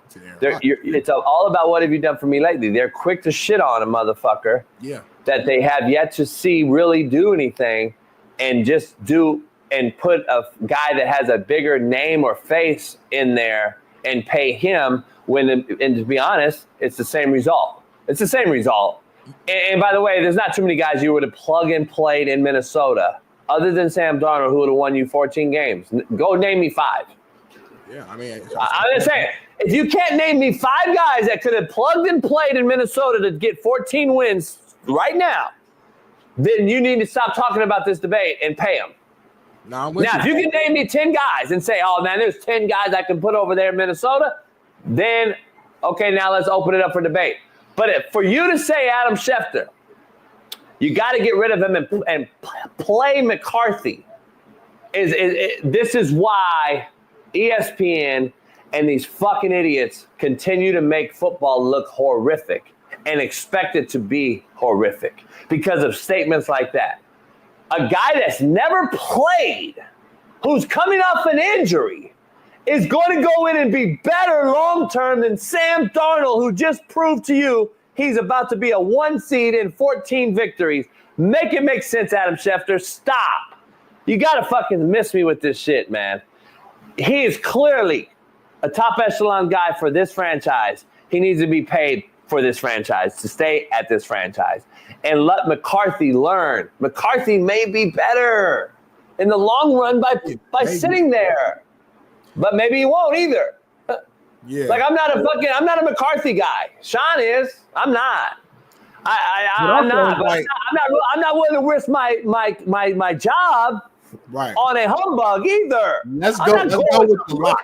Let's go with what we do know. And we know right now that Sam Darnold will win you 14 games. So that's a fact. Ain't no argument. I'm not going to humbug. I'm going for some for show pussy over some no pussy. Right. And my last thing before we transition, I know we've been on here for a while, but it's a good topic to really discuss. I think the issue is that it's the journey, like you alluded to, it's the journey, right? So like Sam Darnold's history isn't good for whatever reason. Team, organization, coach, whatever, his history isn't good. So it's hard for people to forget that. It's hard, no matter how good he's playing right now, it's hard for people to forget that. So it's going to take him to take the Vikings to an NFC championship or do something like astronomical, I think, for those people, those critics to be like, okay, he is legit. He's moved on from the old. Same thing with Geno Smith. Geno Smith was kind of similar. Drafted by Jets, big time arm, but just bad organization. Got thrown down the drain. He got the right coach in Pete Carroll, right situation with the Seahawks. And what do you know? He's like a Pro Bowl quarterback. They're in the playoffs, and Geno's been solid since then. I just think for whatever reason, you just need to see more versus some of these other guys who you were comparing them to. You said Kyler got paid, Tua got paid. A lot of these other guys, they came to the league and they were solid. Like Kyler said what we want, but he was solid coming to the league. Solid. Darnold was just not good at all at first. And again, not his fault fully, but he just was not. So I think people just have that stuck in their head right now. That's how you get drafted, though. And this is the narrative. You're literally speaking and defending what I'm against. I'm against the Adam Schefters of the world who need to create a narrative and for that narrative to prove his statement correct, because that is what business he's in. Adam Schefter is in the prediction business. So if his predictions don't come out right, then his narrative that he pushed looks false, and he becomes one of these talking heads out here who never is right in the draft, like Todd McShay and Mel Kiper and these guys that we had fun go at earlier in the year about. Adam Schefter's in the prediction business. So if his predictions don't go right, he loses credibility. So my point is, he came out and said, oh, J.J. McCarthy's going to be a guy. Just go back and look.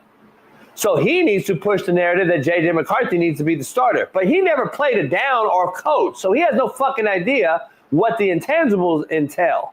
The intangibles entail a guy that has the it factor in Sam Darnold that understands the head coach, and they have a fucking camaraderie going on right now, and that that's a huge thing in the NFL. Adam Schefter, you have no fucking idea about. So this is why the mainstream media pushes these things that you just similarly stated. He's bad. It's all about where you go get drafted, Smitty. Yeah. Look at all these. Baker Mayfield's bad. Yeah. So look at these guys that got drafted to these programs. Here's why Adam Schefter doesn't understand and needs to stay out of it. Quit throwing these guys on teams as rookies and expect them to have long careers. Caleb Williams' career longevity got scrapped by 5 years this year because you threw him in there and forced him when you could have kept Justin Fields, drafted Joe Alt, got you Dunzy and Keenan Allen, and still had more, got Swift, got better on defense, the Bears would be a fucking much better team this year. But no, you want to go get a flashy guy who won the Heisman, who we got to put in right now, and look how that's worked out. How many times do we do that? We did it in Tennessee with Malik Willis. And then he's traded a fucking year later. We did it with fucking Spencer Rattler We did it with the dude from Cincinnati. No, Pickett too, but we did it with Cincinnati kid that went to Atlanta. He's already in fucking Vegas. Look at how fast we're getting rid of guys. Riddler. How many guys do we go through? And how many fucking Adam Schefters out there are going to really figure out? When are you going to figure out, Adam Schefter, that you don't know what the fuck you're talking about when it comes to this locker room business? You just keep reporting on what you're reporting on. Let us that know the fucking real inside talk about it and give the real. Because you're fucking forcing dudes to rush their career. And then you have a topic to bash their ass when they do bad. And then now they're pegged under the 8 ball and will never get out from it. Because you already want fucking Sam Darnold to be replaced. And he's won 14 fucking games in the NFL. And you want to replace Adam Schefter? Get the fuck out of here, motherfucker. I'm so tired of you fucking idiots. Holy shit, you act like 14 games in the NFL is just falling off fucking trees, homie. Like, Bill Belichick's not coaching right now. You act like 14 games fall off trees. That's what I always tell you. I'm talking about the Niners and Shanahan. You always say Shanahan's an overrated coach. I'm like, well, this motherfucker win 13, 14 games every single year, go against each other, go Super Bowl. I said, like, the regular season matters to me. It's not just Super Bowl. So I agree with you on that. And speaking of Shanahan, my last and final point on this, shout out to the Niners. I think the Niners played a role in Sam Darnold's maturation in terms of sitting back there for a year, being in a good organization with a great offensive mind. I think there's some similarities in Shanahan and McConnell and where he's at now. So I think being in a system like that and in a good organization for a year prior to coming here, in my opinion, honestly helped him be who he is today as well. I think they played a role. That's just my opinion.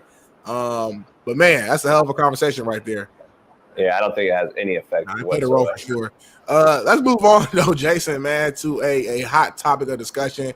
And we mentioned his name a few minutes ago, Aaron Rodgers. Aaron Rodgers came out flat out and said that he instigated his own benching in the fourth quarter while speaking with head coach Jeff Albrecht, man. Check this video out. What was the conversation like with Jeff when he was out of the game? What were your thoughts on that? I mean, it was 33-0. We were sitting there, and I said at some point, probably go to Tyrod here, huh? And then the next play, they threw a screen for a touchdown, so it's 40-0. Listen, I'm an Aaron Rodgers fan, and I've defended him a lot because I love his talent and what he's done for his league. He's the first ballot Hall of Famer. But this ain't it. This is not it. You're saying it's 33-0. So I'm quitting on my team. I'm out. Take me out. I'm sitting down. I don't want to be a part of this no more. I'm bigger than this. I'm bigger than this blowout. Take me out. Put in Tyrod. What? I mean, what? You got to go down with the ship, JB. Like what? Like you said earlier, just play, homie. If you're playing, then play. And good or bad, if the game was close, you would have stayed in. So because you're getting your ass beat, you want to get out and put in the backup. Why? Because you're no longer interested. You're no longer you want to play. The rest of your starters are still playing. That O-line's still playing. Garrett Wilson's still out there playing. All the other cats, the ones are still playing. What's so special about you? What have you done this particular year, this particular season, that warrants you to go ahead and just bench yourself? And why would you want to bench yourself? You just came out like a week ago, talking about how much you still got a passion for the game. You want to continue to play. You don't want to retire, and you hope to still be with the Jets next year. This, that, and the third. Well, that action ain't showing me that you still want to play, because I ain't never benched myself, and I've been in a game where I'm getting my ass beat, but I want to play. At the end of the day, I love the game. I want to keep playing, and these are my brothers out here. I'm gonna go down with the shit. We're gonna go out fight. We might lose 52-7. But I'm going to be out there with them. We're going to cry together. We're going to bleed together. We're going to be hurt together. But I'm going to go out there with them. How do you go and tell the coach that, it's time to put it back up here? Who do you think you are? And that's the problem with the Jets. They give this man way too much power. And I'm with player empowerment to an extent. I believe that your resume should warrant you a little bit more power than the typical average player. But it's to the point now, man, this man's gotten everything he's wanted. Every player he's wanted on that team. Coaches he's wanted, if he, missed the missed camp or whatever, not the pre-camp, but OTAs, which again I didn't think was a big deal. But when you add up everything, you look back at this Jets season, add up everything. It's like you got everything you've ever wanted, Aaron Rodgers, with this Jets team, and you're horrible. The team is horrible. And you're the quarterback, so you're the leader of that team. So I got to put a lot of the onus and blame on you. So I just saw this, JB, and I'm like, man, again, I am an Aaron Rodgers fan. The reason why I'm speaking like this because I'm disappointed. I'm not even mad. I'm disappointed in someone who's a first ballot Hall of Famer, one of the best quarterbacks of all time, a guy who's kind of from that old school, mixture. He played against the Bradys and Mannings and Drew Brees and Phillip Rivers and Ben Roethlisberger and Eli Mannings, and he played with that era. He's a part of that era. So I just would expect more from a quarterback of that caliber. So that's where I'm at, JB. I don't know if you've seen you ever see Major League 2? No, I ain't never seen a second. I wish I could find it. I can't, but Rube Baker was like a shitty catcher they signed, and the team was doing shitty. They had a bunch of stars, overpaid, underdeliverers, and he goes in there and goes off on the team like he's a nobody. He's like, man, I just played a play, and he was hurt, and he was like fucking not on his elbow, and he said, fuck it, I'm playing the game. So he goes out and plays, and everybody's watching him, and then they're like, oh. And then they start clapping because the motherfucker's playing. He threw a guy out, he got a hit, and he's hobbling. And then the team starts to see it, and they're like, oh, shit, this motherfucker's playing. Fuck it. They start playing. Aaron Rodgers goes and does that, and then one of the DBs, the corner, tweets out, I want out of the New York Jets. I'm testing the market. Moral of the story is you got a guy that wants to play and shows the team he wants to play, and the rest of the team buys in. And then you got a guy that says, I don't want to play, and then the first thing you see is a big-time corner opting out and saying, I want traded. That is the energy in the room, the difference between love, passion, and winning, and losing and shitbird and fucking I'm too good for you mentality. And those are the two differences, dog. I'm being honest. It's no coincidence that the corner for the Jets tweeted out, I want traded, and I want to test the market. Literally an hour after Aaron Rodgers goes on and says that. So I'm just throwing that out there for people to think about, because that's just the truth of the matter, in my opinion. Aaron Rodgers just is past. He's past the AR 12 or whatever, AR 8 that we knew. You know what I mean? Like, yeah, he's not that guy. He's not that guy anymore. And then the off the field antics surpass and overcome and overshadow his on the field play. Bingo. It's a bad team. It's a bad nucleus of roster. The roster's put together, we thought looked great, but I've been in those situations. Unless you coach for 20 plus years, you're going to have these type of years. I did it. I coached forever. I never had a 2-8 year. I went 2-8 my last year. You coach long enough, I was told by a great man, you coach long enough, you're going to have that year.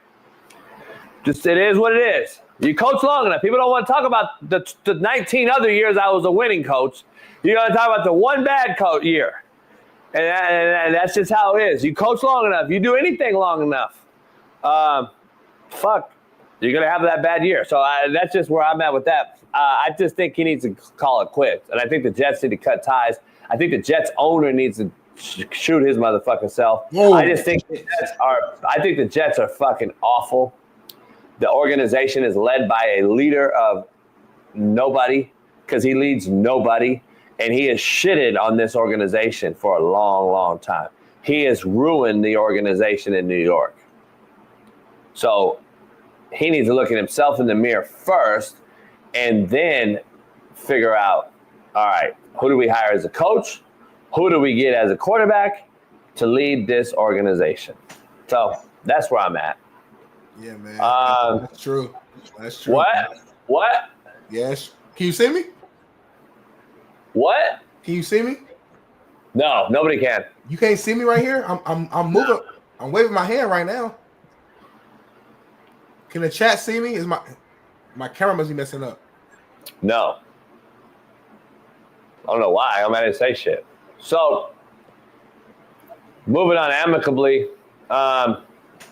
we got to talk about your Colts real quick, dog. Oh man, golly, y'all trying to destroy me on this show. I'm going to lead into this. Pat McAfee goes off about the Colts' struggles.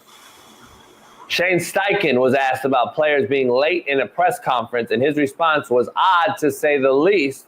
Dan Dockich, who's a former D1 basketball coach on Outkick, who's a very controversial figure like myself, gets a lot of heat. He's conservative, right-wing, goes up against the left and calls out people, as Outkick does as an organization.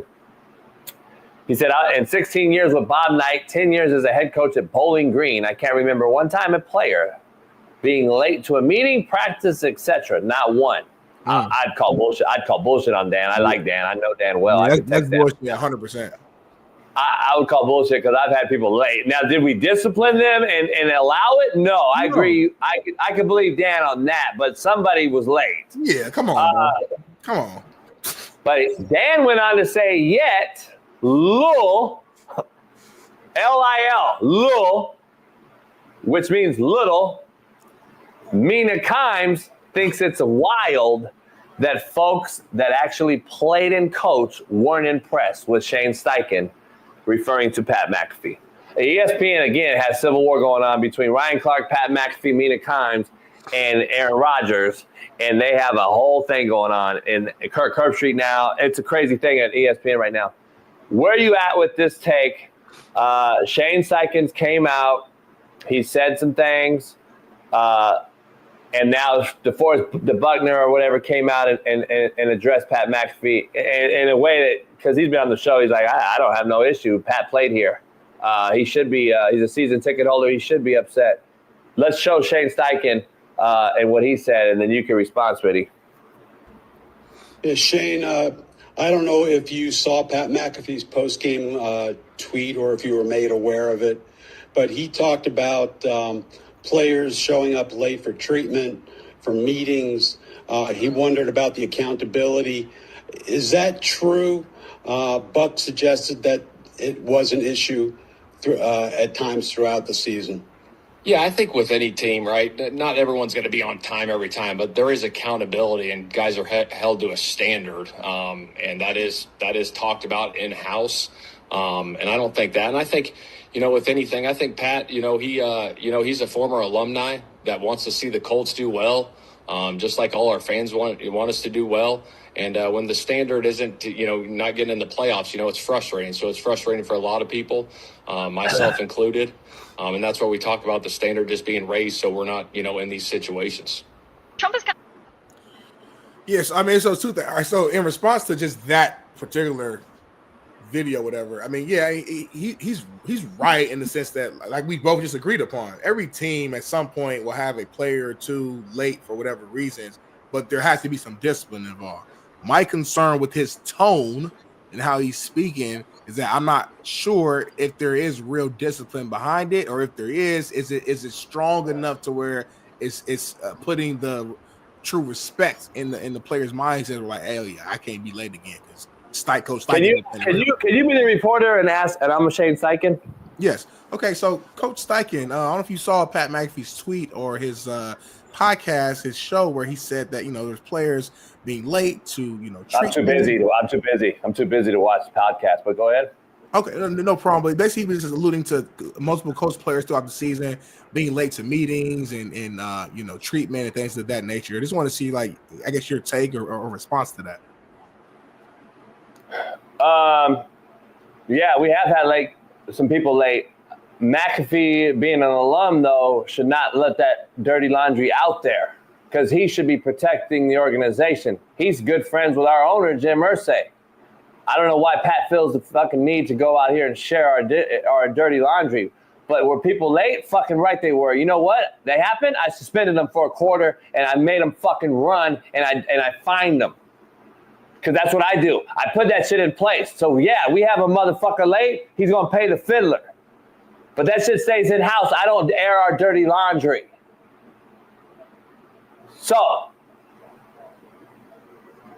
Okay. No, I don't watch podcasts. I don't fucking watch podcasts, and I don't discuss all the punts that Pat shanked. I don't talk about any of that either. So, having said that, I stay in my lane, you stay in your lane, and let me handle it since I'm the fucking head coach who Jim Irsay's hired. But that shit right there, Smitty, holy fuck. You admitted your guys are late and don't do shit. So you admitted to Pat being correct and having inside information from players probably, and he went on his show and said it, and you can't even hide from it because you don't do anything about it. Now, he said they're disciplined, but the way he said it, and that's my biggest thing with Steichen. I think Steichen has a good offensive mind. I think he's smart. I don't know if he has the intangibles of a true leader to motivate, enforce, not fear, but I'm gonna say fear. But what I mean, you know what I mean by this? I mean like a respect for your leader, respect for your head coach. Just like I don't want to like fuck up because like I respect who he is, and also know what would happen if I do come up late. I know what happened. We gotta stop.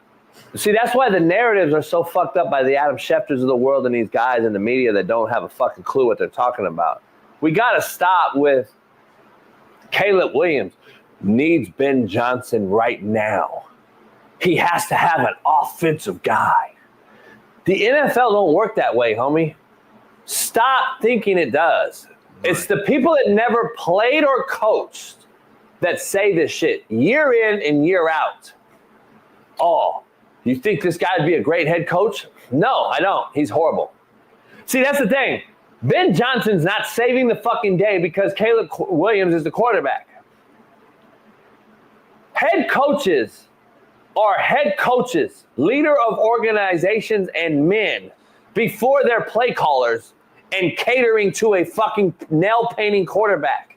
Stop thinking that just because you're an offensive guy, I got to go hire him because I got a quarterback I got to save. No, you have an organization you need to save. And you got to hire a leader of men. I'm taking Pete Carroll all day, every day, and try to steal Ben Johnson as my OC away from Detroit. There you go. That's what I'm doing. I'm trying to steal Cliff Kingsbury away from Washington as the head coach in Pete Carroll. I'm hiring Pete Carroll first, though. I got to fix a program first. I'll worry about the play calling duties with fucking Caleb Williams later. Yeah. This whole fucking narrative, we got to hire these guys that have never been a head coach, like Shane Steichen, or is what is wrong with today's game. We're hiring the wrong people. Mike McDaniel, we got to hire him for Tua.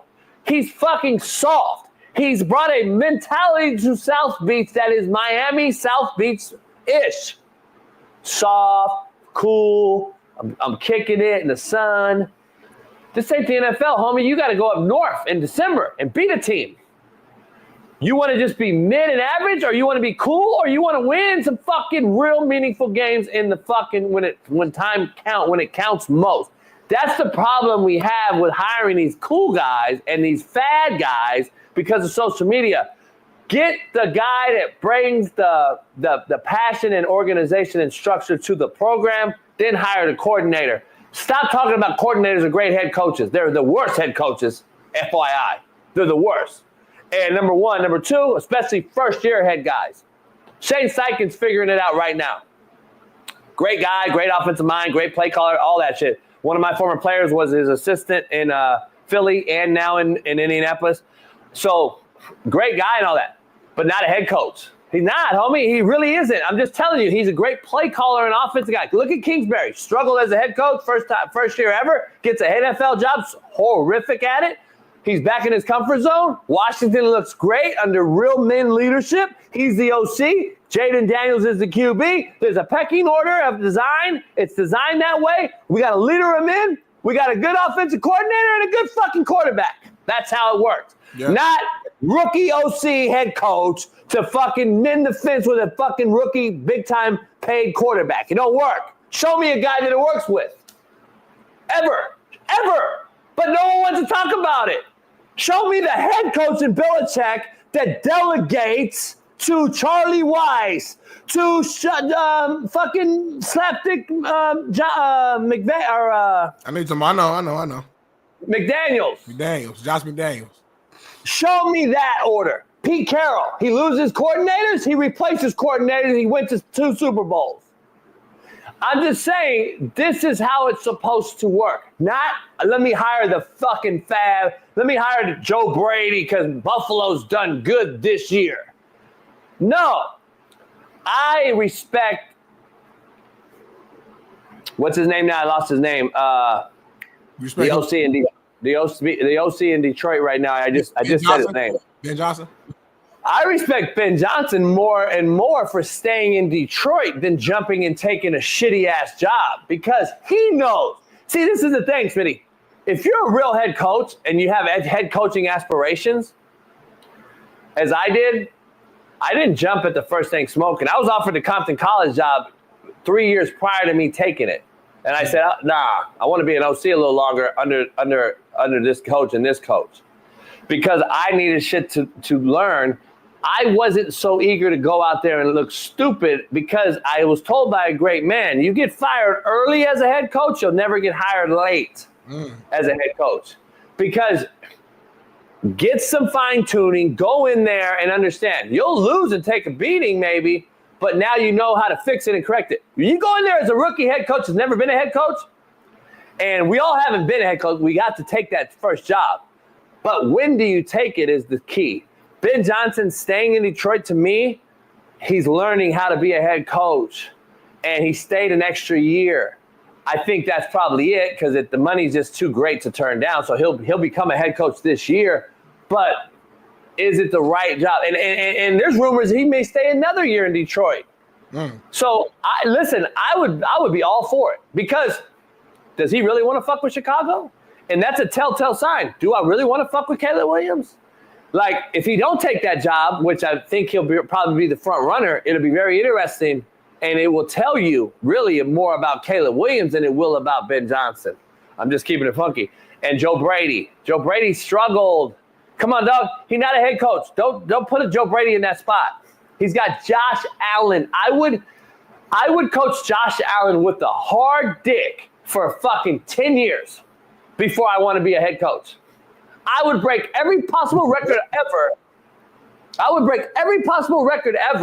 As an OC with Josh Allen before I leave Josh Allen to coach fucking Kyler Murray.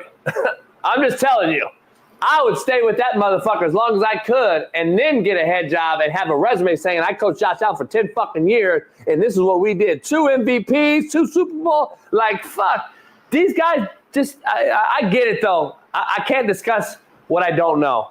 I haven't been thrown 30 mil, 50 mil.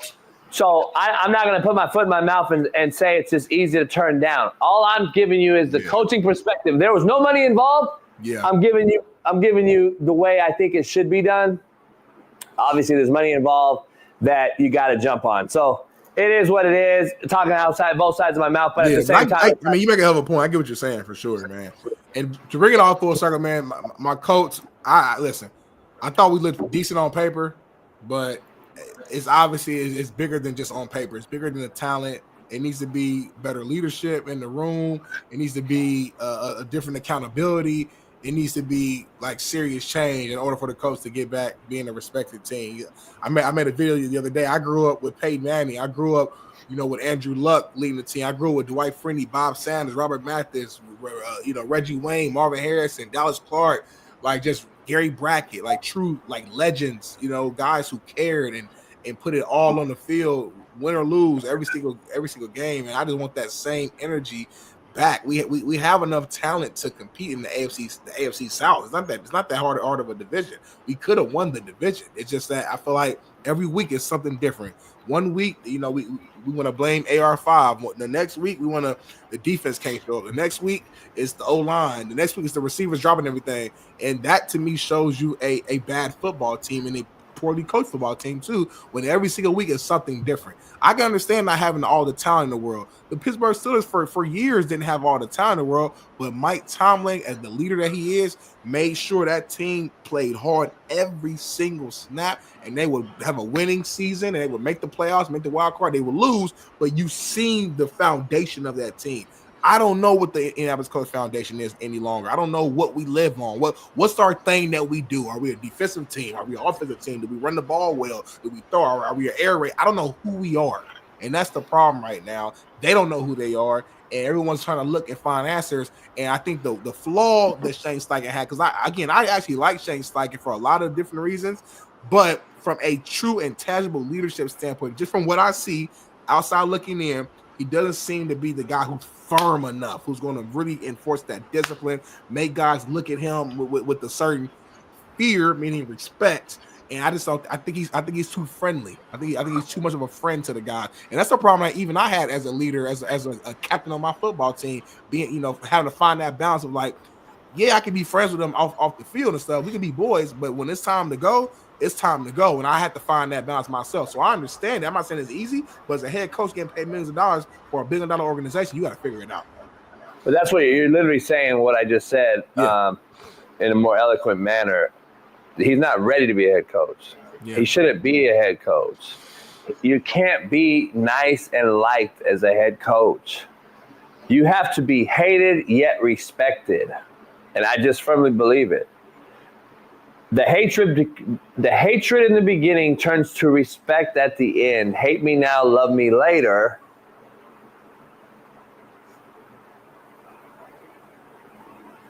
Don't you hate that when in the mirror you try to put your finger up when you're reversed?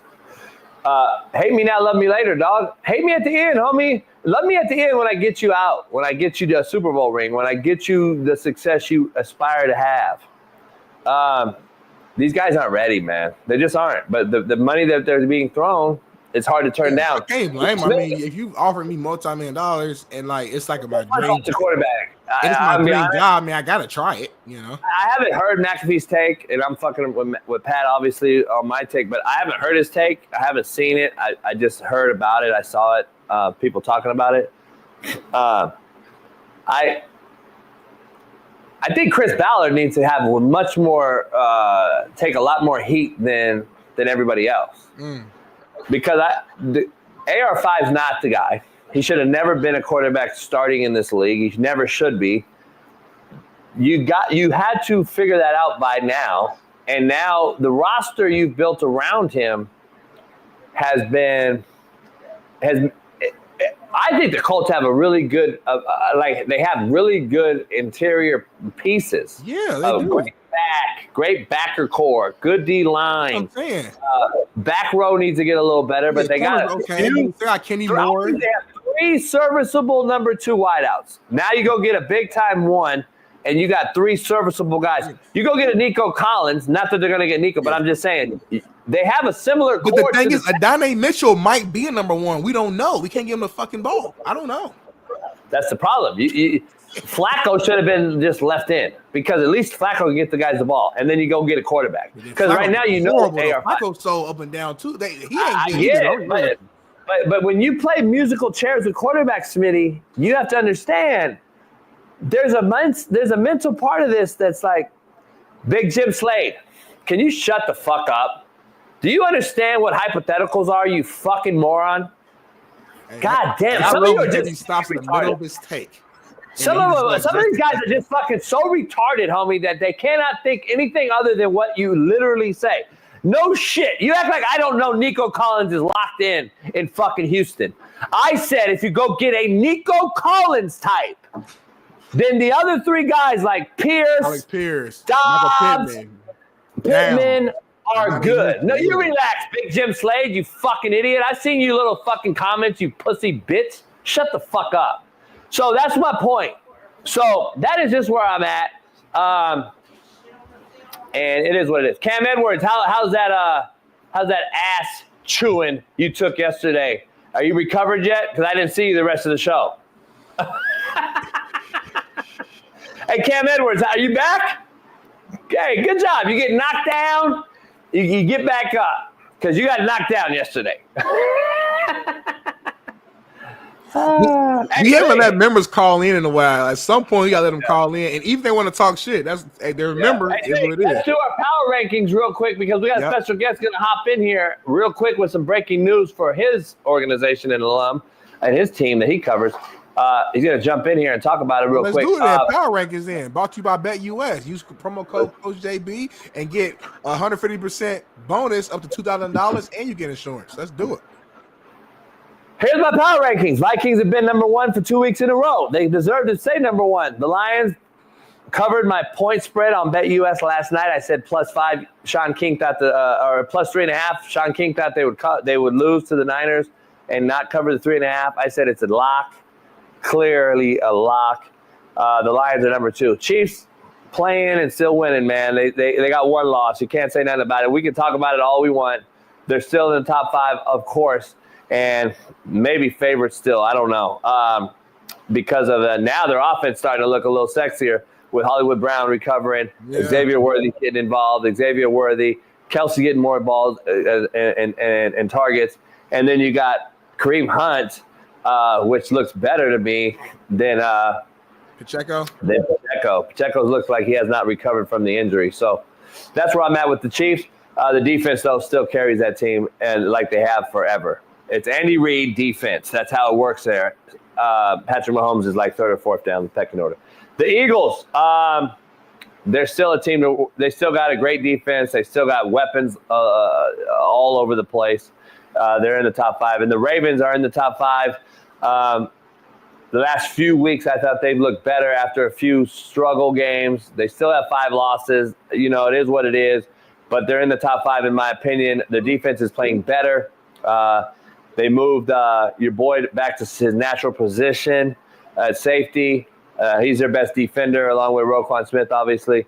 So I think Hamilton. So I think the Ravens are right there, but I think they're an early exit in the playoffs again, and that's just what it is. I bet you any money on that. I like this list, but I think the Chiefs got to be at least number 2, though. I'm not gonna lie. The way the Chiefs looked last week, to me, this past game was like one of their first games where I'm like, damn, they actually like look good this time. Like the offense was flowing like you said.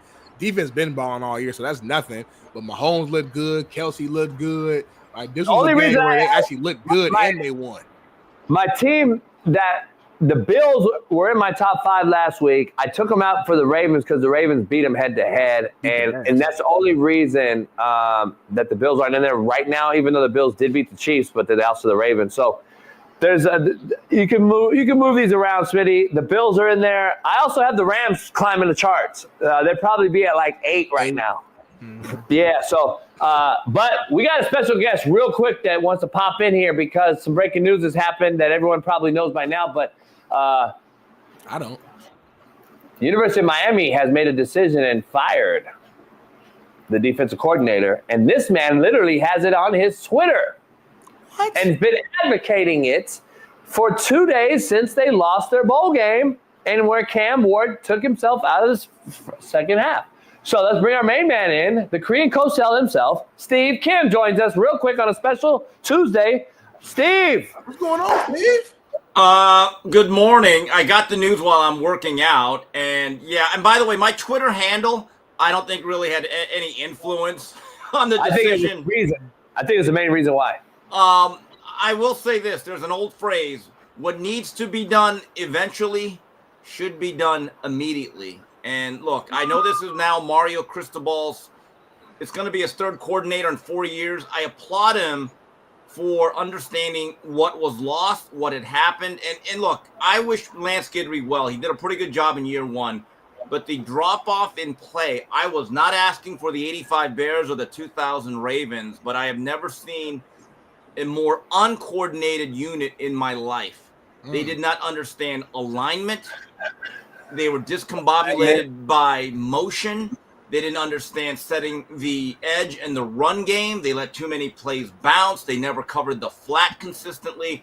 This is football 101, and as I want to repeat this. Guys that understood football within our fan base, Hurricane J, Roman from Orange Bowl Boys, my guy Roe, Lance Roffers, Steve-O, They pointed this out with the all-22. It's just not a jabroni like me being angry that we're getting gashed all over the place.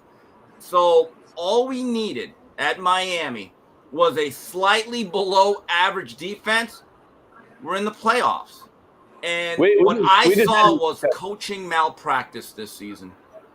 We just had this discussion, Steve, and it's a great segue. And I know you're just going to come on here to talk about this and get out of here. I appreciate you coming on. New Year's Eve. Happy New Year's to everybody. Here's the thing, Steve. Shane Steichen should never have been a head coach. He shouldn't be.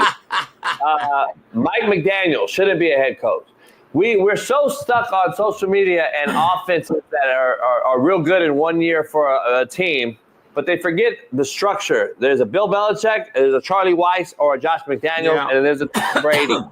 Right now, Cliff Kingsbury looks like a great play caller because he's not the head coach, which he never should have been. It's a pecking order. You have a leader of men, you got an OC, and a good quarterback in Jaden Daniels. We throw these guys in these jobs that aren't ready for it, and they're just not leader of men first or culture creators. I would take Pete Carroll in a heartbeat over Ben Johnson in Chicago. I need a culture first. I don't need a play caller to go with my nail painting quarterback. The same thing goes for the DCs. And I'm seeing the chat, and that's why it brought me up. This is what brought this topic up. I see the chat saying, hire an NFL DC, Steve. No. They're the worst. Do not. You don't know what you're talking about, chat. Stop hiring NFL DC. Lane Kiffin tried that with Monty, and when he went to USC, and he couldn't handle these college offenses. They got ripped up that year. Look at Michigan returned 20 defensive players from a national championship team, and Wink Martindale still struggled to defend triple option, RPO, and other things in Michigan. You don't become a DC in college from the NFL, and everyone thinks you're supposed to, just hire a DC from the NFL. NFL does not run. They're running more of it now, and DCs are getting their feet wet in the college game, but they're not ready to go in there and face the tempo, this running QB. They're not ready to do all that shit. I'm just telling you. I would not hire an NFL DC, Steve, if I were Miami. Coach, the bottom line is very simple. Mario, I believe, has to have the ability and willingness to tell this coordinator, you have autonomy. You bring in your assistants. I was told there was a bit of a disconnect on that side of the ball in terms of the staff, that they weren't all in alignment. They were, and I thought it showed on the field. Whoever is going to be brought in, and let's say it's a blue chip name that everybody knows, he has to be willing and able to say, all right, these three guys have got to come with me. They know my system. They know what it's like to be taught. They know what I like to do and how I like it done. Coach, in terms of hiring coaches in NFL, I think the biggest mirage is when you hire a hotshot offensive coordinator and they have a great quarterback. Here's the problem. They can't bring them along with the new job. I like what Ben Johnson is doing, like you were saying. I like the fact Ben's saying, you know what, there's no rush. I'm in the very early stages of my career. Let me finish out my destiny in Detroit. I'm going to take a job where I know I'm comfortable and I know I'm ready to lead men. And if that new team has the number one pick or a quarterback that I like, that's the job you take. I remember when the Lakers, a different sport, when they brought Luke Walton, everyone was excited among all my Laker fans. And I said, great, are we bringing Steph and Thompson? If not, we're just still a bad team. Bad team. And so the other thing is, Rambus, here's the issue with Miami. And look, I give Cristobal credit for not just waiting and being methodical. When I look at Miami's history, when they have been good, it's not just the players that are talented. When Miami has been really elite, we've had unbelievable coaching staffs. If you look at Jimmy Johnson's last staff in '88, where his last two graduate assistant hires ever were Ed Orgeron and Tommy Tuberville. Yeah, Keto too. Well, Keto was already on there. We had Tony Wise, Gary Stevens, Dave Wanstead, Butch Davis, Dave Campo. That's real coaching talent.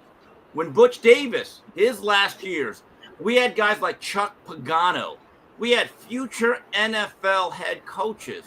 So right now, I'm looking at this Miami staff. We have to be honest. Who is a future head coach?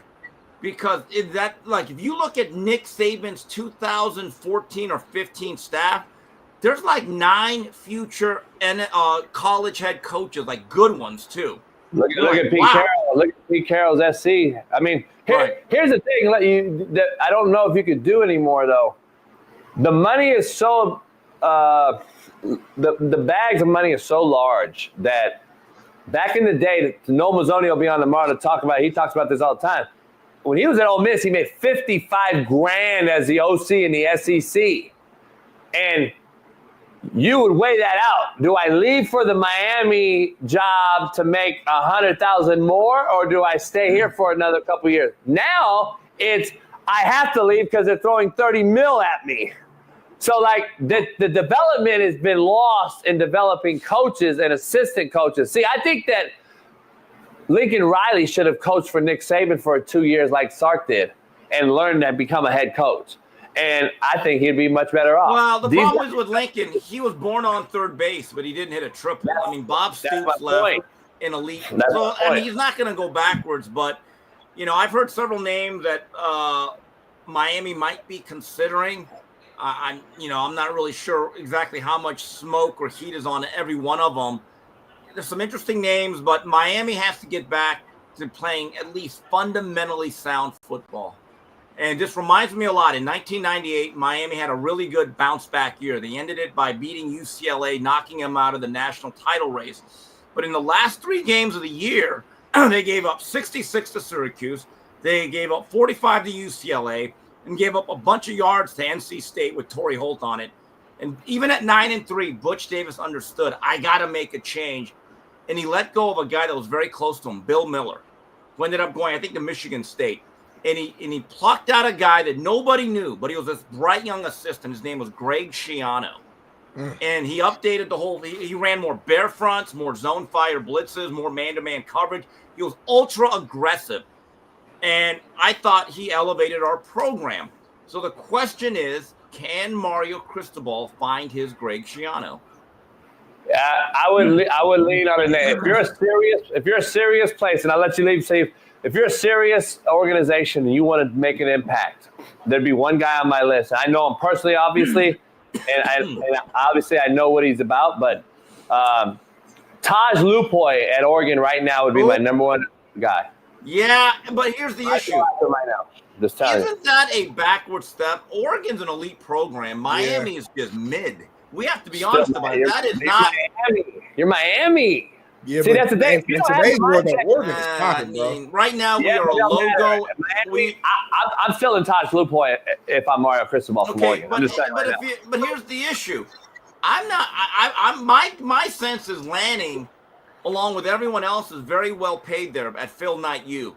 The other thing is, Oregon, legitimately, the past 15 years is a top 10 program. That's what I'm saying.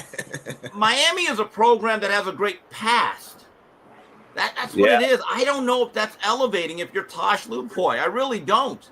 Look, Todd's a good friend. He got blackballed. He got put out of NCAA for a few years. He goes to Alabama. He gets coached up by Saban. He goes to the Cleveland Browns and in the NFL for a few, and then comes back. Actually, when Cleveland comes back to the Alabama, goes, and then now he's at Oregon. He's been at Washington. He's been at all these places.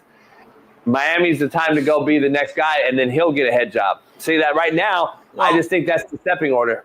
Whoever comes in, and this is going to be part of the player's job. You better be better students of the game. I'm just telling you, we didn't even have the ability to play proper, fundamentally sound cover 2, cover 3. I just look at some of the games, and I look at some of the breakdowns, and I talk to people that know more football than me. We have a low football IQ. And my view is we better get smarter players that actually care about their craft. I think we have some guys who are just there to be there because it shows. Yeah. But whoever is the coach had better focus on fundamentals, understanding alignment. I'm just telling you, guys, there's video after video that jet sweep motion 4 weeks into seeing it, because from Virginia Tech on, I was at that game. They riddled us. Cal game, they riddled us. The defense never got better, and that's eventually what cost Lance Guidry his job. So we'll see what happens, but my understanding is that there's going to be more changes on that side of the ball in terms of the coaching staff. So it is what it is. and I got my late Christmas gift. Hey, usually when you get rid of the DC, you get rid of the D-line coach and the linebacker coach as well, especially the back row guys, because your DC usually controls one of those. I don't know if Guidry's a DB guy or a backer guy, but I know. Coach, about that, Lance Guidry was the coach of our safeties. Now, again, this is not a personal indictment. This is my observation. Last year, we had 2 NFL guys back there, James Williams and Cam Kitchens, who's having a really good year for the Rams. They actually had their struggles last year. Okay, but those guys were NFL guys, so they were okay. This year's safety play, I can honestly tell you without reservation or hesitation, was the worst safety play I've ever seen at Miami. In fact, there was no safety in our defensive back room at all. Who was the coach? It was Lance Guidry. Is it a causation or is it a correlation? You spinning right now. We're going to find out, man. Well, appreciate you, Steve, for hopping in there. I know last minute. I know you stopped your workout. Like you said, I'm done with my workout. I'm good. And a New Year's gift, man. Any before you leave, any word for 2025 as you enter? Any resolution for Steve or anything you want to share with the people? Yeah. The resolution for everybody in the upcoming year, Kim Fuchsia say, don't be a dickhead. That's it. Come on now. Simple. Well, appreciate you, Steve. And by the way, Dan Campbell. See, you play to win the game. Hello! You play to win. The Lions, America's team. They're not going to make the Super Bowl, but God, I love them. Hey, T-Rich is in the background ready to come in. Who do you have today? At I think 9 a.m. this morning, no one's going to watch. Who do you have this morning? Bama, Michigan? Bama, I believe, is much, much better than Michigan overall. Michigan, look, they got their Super Bowl. They beat Ohio State, but Alabama, as long as Milroe doesn't throw the ball to the other team, I still believe that they're going to win this game. Should be a good game, yo. I'm excited for this one. Okay. I think Bama beats them handily. Okay. No, I don't disagree. But anyway, guys, Happy New Year to everybody. Happy New Year. Peace. From one legend to another, it's time for Bama legend, Cleveland Brown Colt. The main man, bring him in properly. It's T-Rich Tuesday, Trent Richardson. Yeah.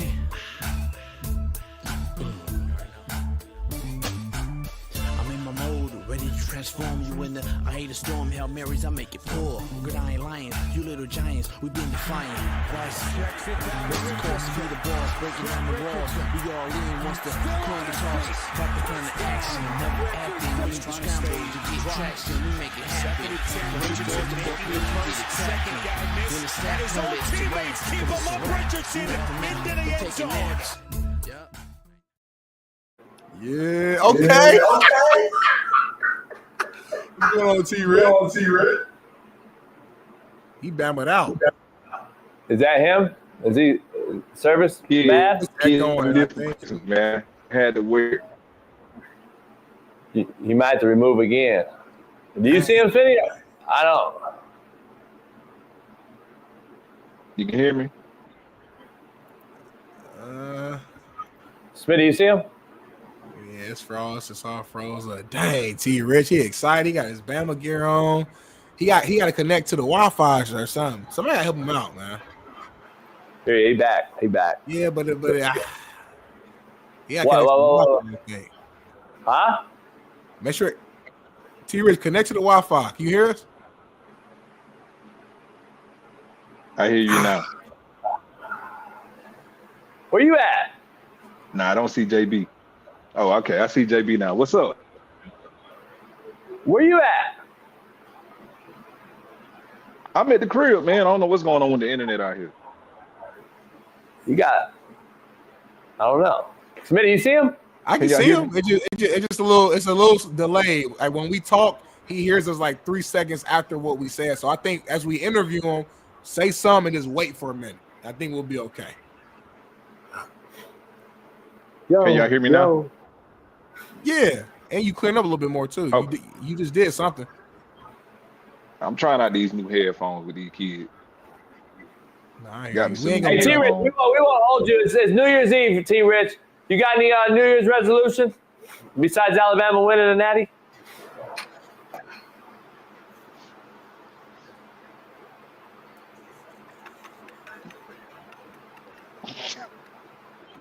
This how we gonna start it off. This what we doing? That was the last Lion year. Quest Bowl, Big Time Bowl, T-Rich, Big Time Bowl. What is the bowl called? The Lion Quest is a Big Time Bowl. You might be the biggest bowl y'all played in years. Hey, T-Rich, hold on. It's either that or the Park Cart Bowl. Tampa, Florida, on the beach. Huh? You from Florida? He's not feeling the name of the ball. I feel him. I feel him. What is this? Like, what are we doing? I'm playing Michigan. That's a big time game, bro. Bama in Michigan. And the game kicks off in 20 minutes, prime time. It's so crazy how stuff can take a change with less than 6 months. Like both of those programs, less than 6 months. I don't get it. T-Rich, to put it in perspective real quick for you, there's another bowl game on, and all these motherfuckers opted out of playing. All these dudes at Liberty are not playing, and those 3 guys at Buffalo not playing. Look at that. The Liberty's whole line is out.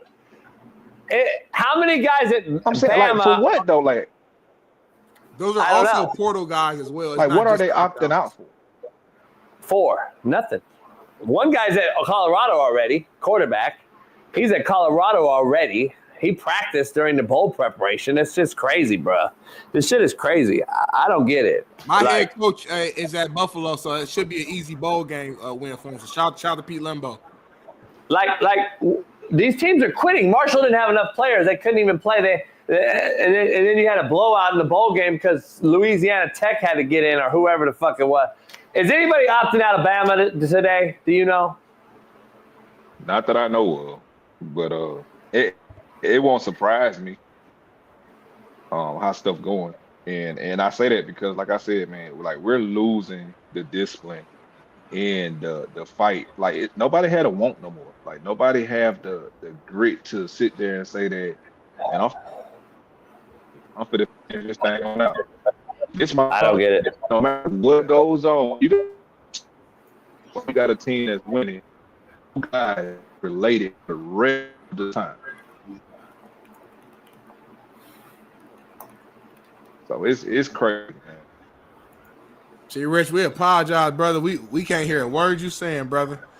Yeah, you locked up on us. Freezing up, your word going in and out.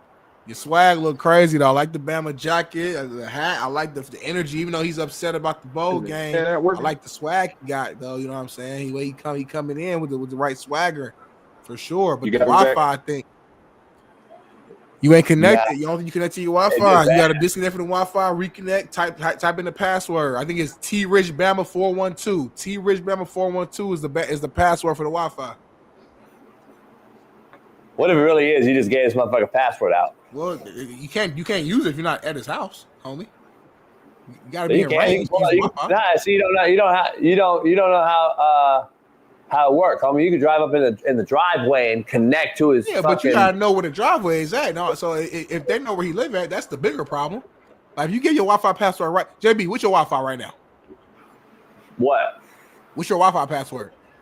I'm not telling you. I got hacked. I changed everything. No, nobody know. But I'm saying, can nobody get to your crib, bro? Like, don't nobody know where you live at? What do you mean? Yeah, they can. You don't need to be at your house no more. You don't see how the hacker. You don't see how your folks do it, huh? So you said who folks?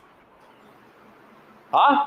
That's your folks. We don't be doing a computer shit. We don't not do that. Who's the number one hacker? Who's the number one hackers? Whites. Nigerians, homie. I'm not Nigerian, homie. I'm Haitian. I got a Haitian background. My thing is this, though, Jason. My thing is this. If you gave me your password right now, you telling me that I can just log into your Wi-Fi from here, remote? Why you laughing, homie? You know my boy F.A. and his brother Toyo, who are both first-generation Nigerian Americans, they thoroughbred Nigerians. So you disrespecting their culture. They what?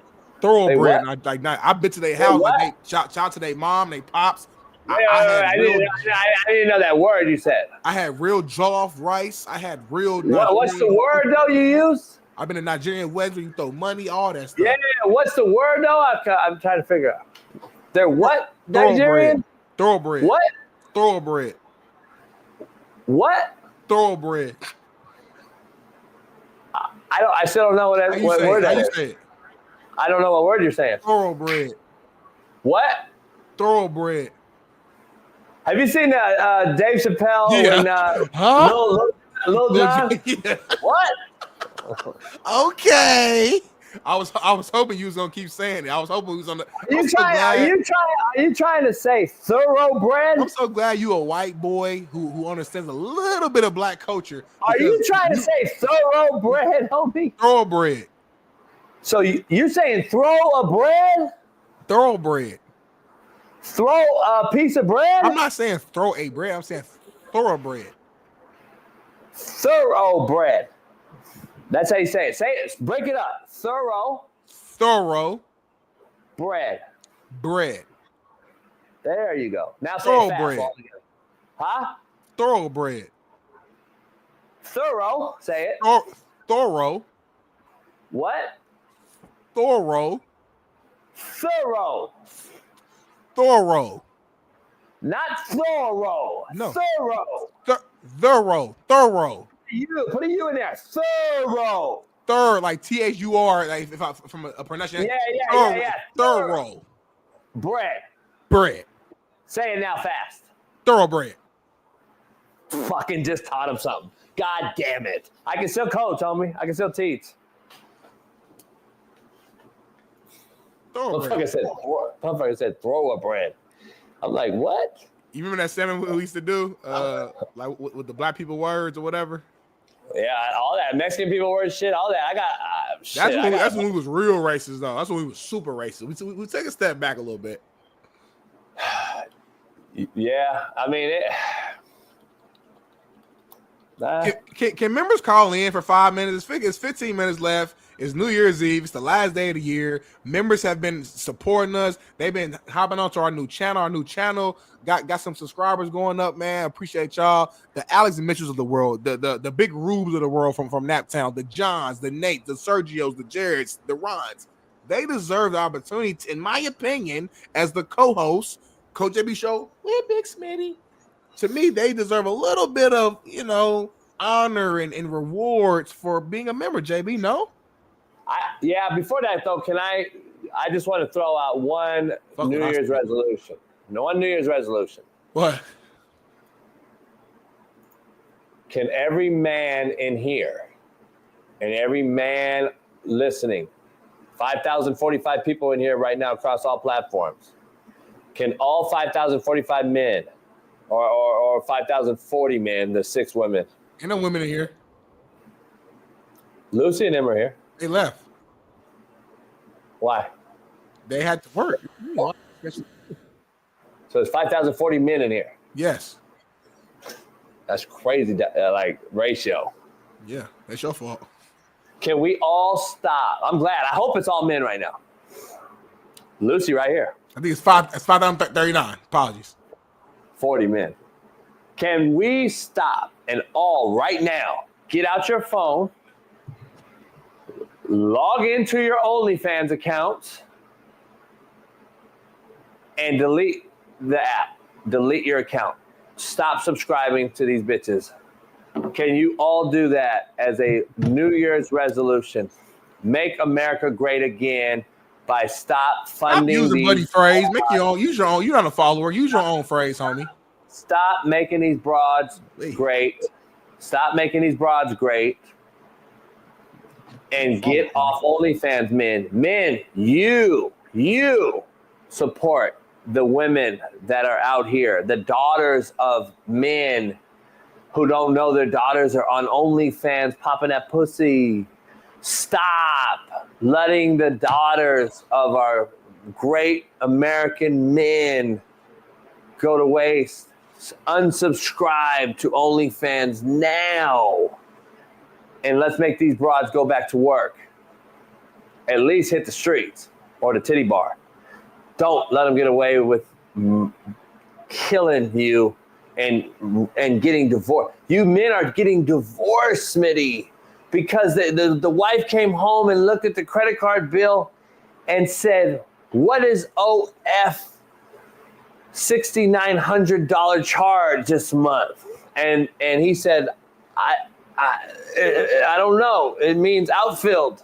It doesn't show up like that in their bank account. It shows up as like a foreign company, Jason. It don't show up as I bought some tickets. I bought some tickets, baby. I bought some tickets for the outfield. It's OnlyFans. You guys are breaking up your families, chasing these 17, 18-year-old broads. They'll never see, Smitty. You'll never touch them. You'll never see them. Well, let me ask some free game before we shout out Mike Bundy, who just gave us a C note. For Mike everybody Bundy. who does have an OnlyFans account and wants to continue watching these ladies, just save your money. Just go to Reddit. Type in the account name of the person who you want to see, and you can see all the stuff for free, or a lot of stuff for free. But shout out to Mike Bundy, man. Let's go. Send us the $100. He said Smitty gets 10, Billy gets 5. Wait, what's up now? Wait, what's going on, homie? You know a way to get into OnlyFans? Huh? You just snitched on everybody on OnlyFans. You told everybody how you, Smitty, sees OnlyFans broads for free. Say it again. Tell everybody again. Tell your wife and everybody again. Go. I don't know what you're talking about. I said Mike Bundy. Shout out to Mike Bundy for sending the C note. He gave 5 for Bailey, 10 for me, 85 for the yacht. No, but tell your wife and everybody again how you see OnlyFans broads for free on Reddit. Go. What is Reddit? What are you talking about, homie? I heard you say that you can go on Reddit, which I don't even know what that is, and type in an OnlyFans broad you want to see for free and see all her stuff.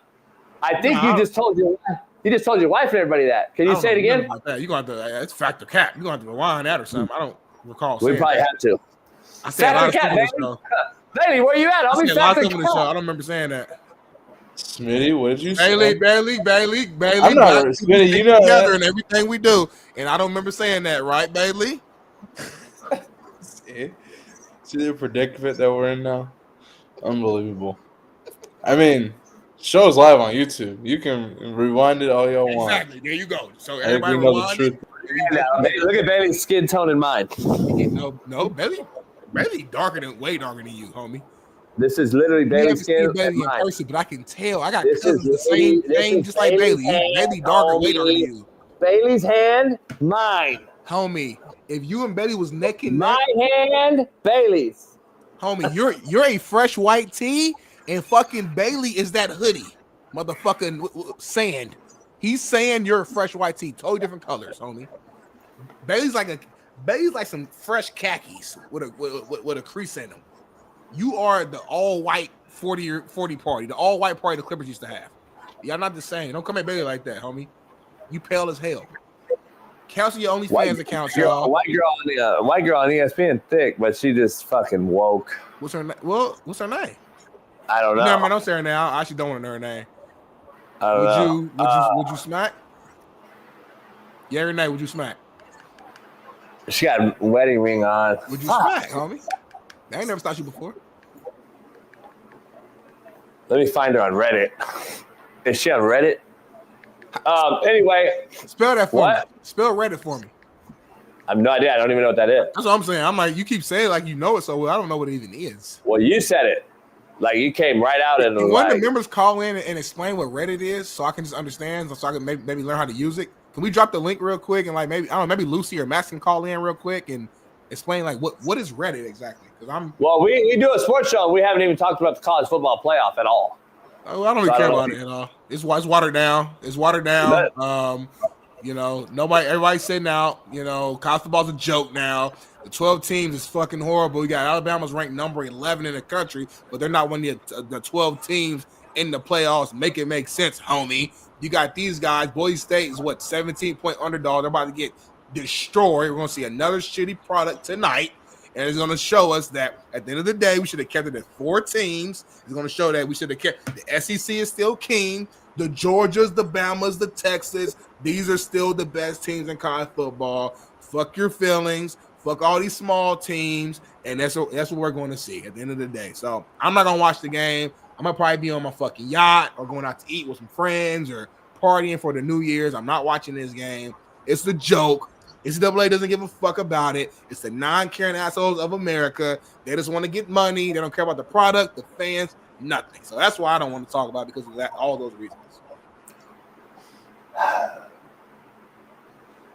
I forgot, man. I feel special, man. My main man, Kirk Herbstreit, is a good dude. He's like, I keep forgetting. I'm out there all the time calling these bowl games, and I want to go chill. I'm like, fuck, I would pull up on the boat on your ass. He's in Manhattan Beach. That's my spot. He's 15 minutes away from me. I forgot because the Rose Bowl is one of the bowl games, huh? Tell Kirk I'm gonna pull up. Tell him let's link up real quick. Manhattan Beach is my spot. I go there it's right down the street, 10 minutes away. That's not my spot. It's my spot. So give Kirk my number and tell him let's link real quick. He doesn't like you. I don't know if you noticed. He's going at it with the ESPN guys. They're all. That's what I'm saying. So anyway, I might be able to. I might put Kirk on. Big noon. Shout out to Kirk. Shout out to Kirk. Might get Kirk up out of there. Might get him on the right team. Might get him. I told you last week. Penn State's going to annihilate Boise, and Arizona State's going to get annihilated by Texas. It's going to be an absolute mockery of a second round. The only game I think will be Oregon-Ohio State. What games are on today? Because we don't obviously watch football on this show. We don't care. Let's go through it real quick. Bailey, what games are on? We have a schedule. We got Alabama, Michigan in 5 minutes, literally. That's not playoffs. I know, but I'm just naming the games. You got Louisville, Washington. Washington will win that. We got South Carolina, Illinois. That's a hell of a game right there. I'm going with Illinois. I think they got a black head coach. Then we got Baylor, LSU at 12:30. Got LSU. We got Boise, Penn State at 4:30. Again, it's the Pacific time. I think that's it as far as game. Because I think. So tomorrow, Kirk's calling the Ohio State-Oregon game at the Rose Bowl. Yeah, that's going to be a big time game. And then, tomorrow, the Peach Bowl at 10 a.m. in the morning. Our time is Texas, Arizona State. I might do what we call content creation. I might go get in the yacht today. Okay. Smash north on the coast to Manhattan Beach from Long Beach and pull up on Kurt and the dog. And do a little video and fuck around, and then I'll post it. That's what I'm going to do today, I think. In the fog, homie. In the fog that's killing us. Good luck. That's all I'm going to say. Nice knowing you. I'm down. I'll smash. Send me your account information for like all the logins, though. Just in the event you don't make it out the fog, I want to still be able to run this show and still be able to get paid and stuff like that. Huh? Log in for what? For all the stuff. Because in the event that you try to crash your drive your fucking yacht in the fog and it doesn't go well for you. Bank account and shit? Well, I don't care about the bank account. I get sure. I'm really more so YouTube, like all the shit that we do, just so I can keep the show rolling in your honor. And me and Betty can start keep this money going. That's crazy. I remember like a year ago, you were like, if you leave JB, I'll never do the show alone. I'm out. And I was like, you wouldn't have Huh? I've changed my mind. My brand is too big now. I be outside. People be really like, dude, big. So like now, like you need me now. Like if I left the show now, it would fuck up everything. Like I'm that vital. That week I left, people was like, damn, Smitty, come back. It's cool, but it ain't the same energy. Everybody agreeing with this motherfucker. Ain't nobody going at his head. We need you back. We need your energy, your fun, your humor. So like they really need me now. It's like Coach JB show with the with Big Smitty. If you remember, the old logo was real small. This logo, it got a little bigger. 2025, we're going to get another logo in June. It's going to be even a little, it just keeps getting a little bigger. So, like, my presence is getting bigger. They need me. The people need me. Lucy need me. Jazzy Jazz need me. Big Rube need me. Emilio Rodriguez need me. Mike Bundy need me. Roberto Del Villar need me. And the incredible Football need me. So, it is what it is. The people need me.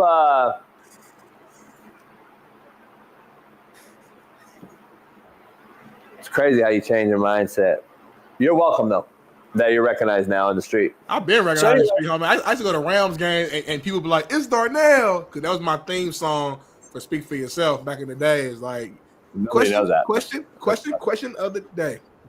This show gets more views than Speak For Yourself. You know what people know me more for now? Is my fucking traffic videos, homie. It's insane. You would not believe it. I make funny track videos, and I be in the gym, and everybody, and they be, traffic was crazy as hell, wasn't it? I'm like, damn, like I'm right-handed guy. It's crazy.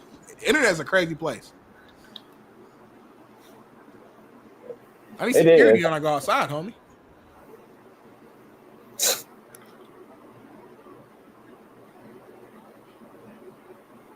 Shout out to Cisco. Cisco's in Mazatlan. He's been there for like over a month. I saw that. Is he stuck out there? Or is he? I don't know. I saw it because I thought if I'm on Instagram, I was like, damn, he out here in like Colombia? Like, where he at? Yeah, I don't know where he's at. I'm slacking. Which I need. Huh?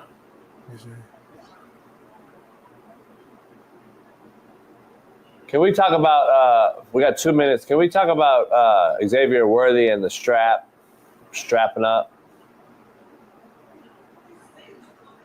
You said who's hitting you up? Nah, I had a little slack from nothing from work shit. Nothing. You said hit up who about what? You got Slack. Yeah, so Slack is like an app that a lot of businesses use to communicate. Oh, I thought you taking some Slack. Oh, my fault. Yeah. I forgot you old as hell. Slack is like an app that you use to like communicate just easier, immediate messages. What you doing, homie? You throw up? Slack, it sounds like a fucking slap dick app. I should make slap app. Slap app. That shit's hard. Slap app. I should be a motherfucking rhymer. Can we show Xavier Worthy being an absolute shitbird? His mom's from the hood right here. I know her. I got 3 minutes. You got as many minutes as we need. Can we show this motherfucker being an absolute shitbird? He's just a shitbird. Let's just keep it funky. Dude is showing his abs, homie. Stop. He's showing his abs. There we go. BTS. No, this is the same thing as like weight room, like get big, like weight room. He's showing his abs. He don't show his abs though. That's the side ab. It's like weight room, like get in the gym, homie. His obliques. Yeah, exactly. Like get in the gym, homie. I'm like that. Get in the gym. I do know St. Brown's dad, Compton native, by the way. I'm on St. Brown's dad, a bodybuilder right here in Carson, has a weight room, a gym in Carson. Yeah, I do know him. You don't know him personally, yeah. I do know him personally. You not know him personally. You never hung with his dad before, ever, JB. Stop. You literally used to hang around him all the time. Call him right now. Also hung out with Kawhi Leonard's dad all the time. Rest in peace. Rest in peace. But anyone, yeah. So, yeah. If anyone knows the story, homie. But anyone knows the story, you know the story. Oh, they all know me. You'd be surprised. You'd be surprised how many motherfuckers know you, homie. You'll be shocked when I pull up to the Big Three and Kawhi and all them motherfuckers was like, damn. Football players know you. Basketball players don't really know you, homie. There's more basketball players that know me than football. More basketball players know me than football. Homie, stop. I'm your boy. You got a lot of me, homie. You don't get it. You've been around me, around those guys. Ask D-Lo. Ask your boy Brunson. Ask your boy Danny Green. Ask all your boys at the Big Three with Q. Come on, homie. Guys, homies. Come on, bro. I got a big name out here at the Drew League. Everybody know me, man. Boy McGaddy, Baron Davis. You know who's one of my tightest homies. You know who's one of my tightest. You know who's one of the real ones out there? Byron Scott's son's he's cool as hell. We talk all the time. He a good dude. Byron Scott. I know. I'm talking to the guy, the producer for his podcast, and I'm trying to get Byron Scott on at Fox. Like, this is what like. You understand, Jimmy? I'm 30 years old, and I didn't accomplish so much at 30 years. It's crazy. I know. We went to the Titty Bar together, though. I don't think you have been there with him. Like, I don't go to Titty Bar, homie. It's a waste of money. It's a bad investment. I would never tell the people on this show to even waste their money at one of those type of places. But you'll do OnlyFans? I do like Sam's, though. Huh? You'll do OnlyFans, though? I go to Reddit. But I'm just saying, like, I would never tell somebody to, like, just waste their money on stuff like that. Huh?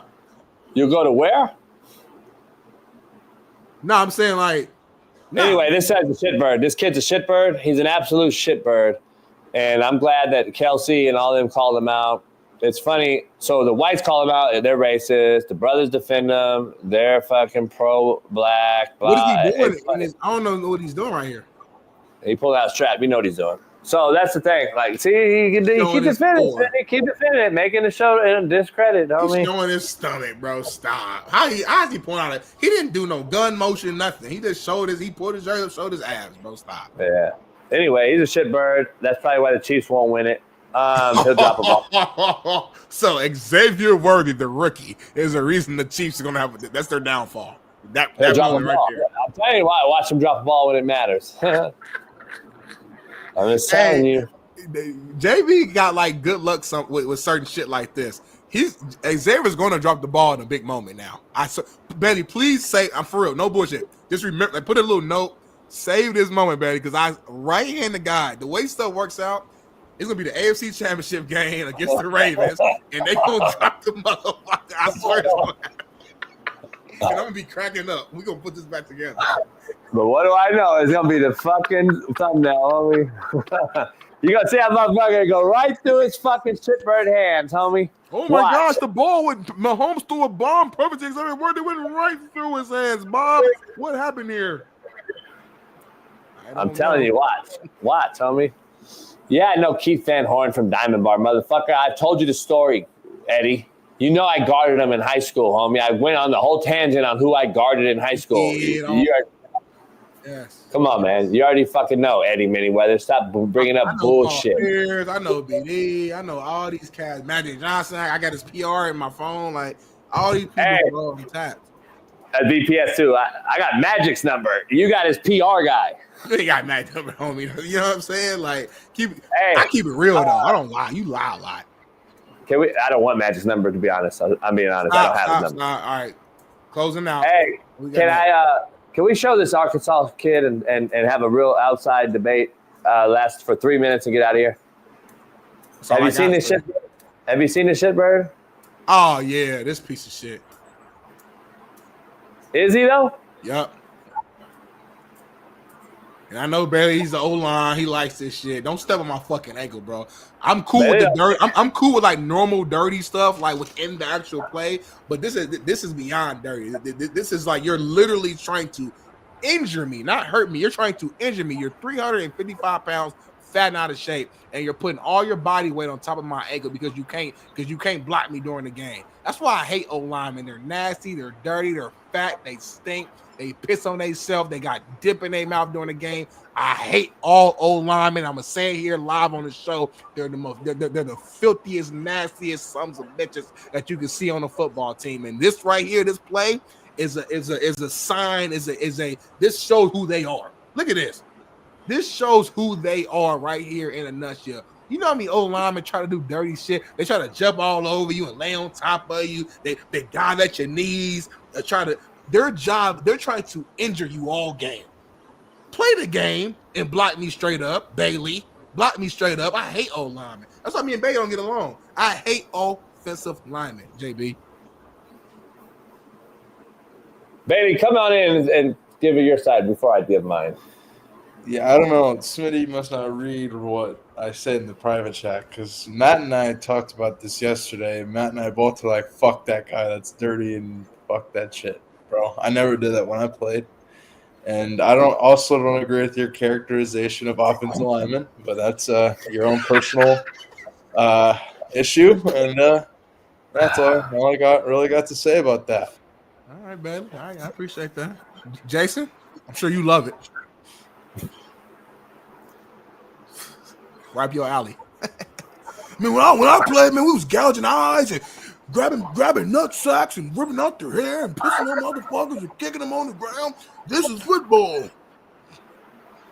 This is crazy. Who's my co-host? He's insane. I mean, it's hard. I can't speak my mind, man, because it's hard to talk nowadays about this type of shit, man. Bro. Say it. I'm surprised Matt didn't like it.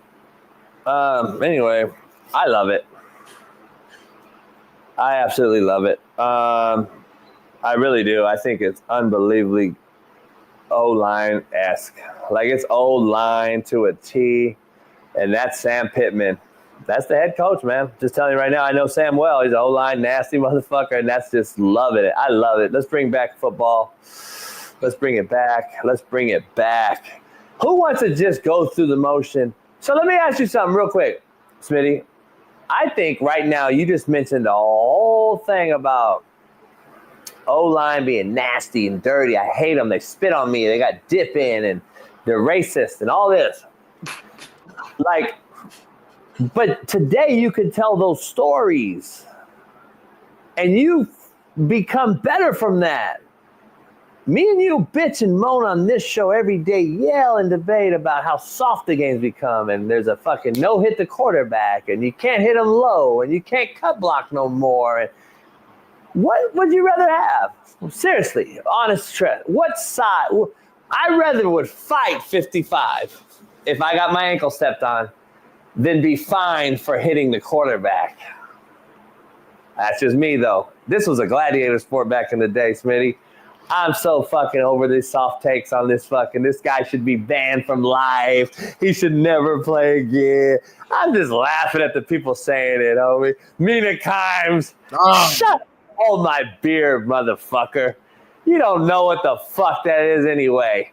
I'm just saying, Smitty, let's make football great again. Okay? Let's be nasty. I love this right here. I saw that, and I actually just went to the next clip, Smitty, like it was nothing. I swear to God on my daughter and my dad, that I did not even look at it like, oh, shit. I swear to God, I was just casually in a conversation smoking a stick. I was like, next. I thought it was normal. I'm just saying, homie, I guess I'm just old and over the hill, but I thought it was normal. I guess I'll be the only one that says it. I'm trying to be political. Grab him by his neck and him in his eye and motherfucker, do that shit again. I'm gonna beat your ass. Like that moment. I envisioned myself doing that. I would have jumped up immediately and grabbed him by his neck. And I would have wanted you to. I would have cussed you out for getting stepped on and not doing that. That's how I was raised. You got stepped on, right? And then you just lay there like that guy laid there like a bitch. That's how I was raised. Like my parents said, he snapped his leg in half. Get your motherfucking ass up and just grab that motherfucker. I would grab him and just rake this face. That's what I used to do. I used to just rake their eyes out. Wow. And you would hear guys yelling under the pile. Ah! I'm surprised, Matt. I gotta call Matt. I'm disappointed in Matt for upholding the alpha male-ness. Bring Bullion back. Homie, if you was the coach of the player that got stepped on, you pissed off that he got stepped on, though. At him. But no, you're also pissed that the O-lineman did that to your player. Yeah, but I'm pissed at the player for not beating his ass. Yeah, but I'm saying two things to be true. You're pissed at that, but you're also pissed at the action of the O-lineman. So don't act like you love it. Two things to be true. Hey, man, fans, we appreciate y'all, man. I try to give y'all a chance to call in. Two things can be true. Been a hell of a week, man. Bring Bullion back. Bring Bullion back. Two things can be true. Bring Bullion back, and then defend your honor. And then may the best man win. I'm going to go after their head coach for allowing their guy to step on my player. And then I'm over here like this, Smitty, telling you.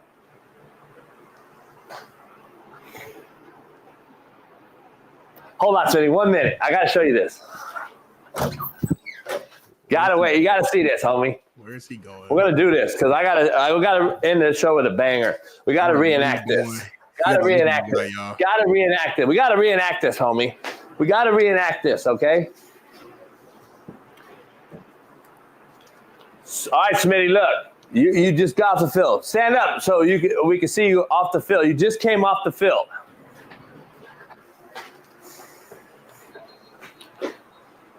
Stand close to my arm so my arm's around you. The other way. All right, Smitty. This is your face on my white hand on your face. Put your white hand on your black face. So listen. Listen, dog. I need you to step on this motherfucker's ankle next time you fuck around. He's killing us. You step on this motherfucker's ankle. You hear me? Let's go. Thanks for it. I got you. No problem. Shh. Homie, I'll give you a few notes. No, don't say no. You know I'll get fired if you say something. Stop fucking. Don't say nothing. And you don't need to tell your roommate. You don't need to tell Sheldon Day. Don't tell none of these motherfuckers. You understand? Yes, coach. Here's 300, homie. I'm gonna brush it fucking up. Here's another 20. Here's another 320. Here 40. Here to take it up. What I got? 350. Listen. I'm gonna end his career, coach. Listen. When you step on his ankle, I need you to put your cleat and give it a little fucking twist at the end. And just fucking and then I want you to immediately fall over. Oh, okay. So step on it and fall on top of him, coach? No, just fall over and act as if you got pushed into him so there's no issue. I don't got to answer no questions. All right, cool. All right. Go out there, get it done. And we won the game. Who's going to say anything? Ball State won the fucking natty, homie. It's a gladiator sport.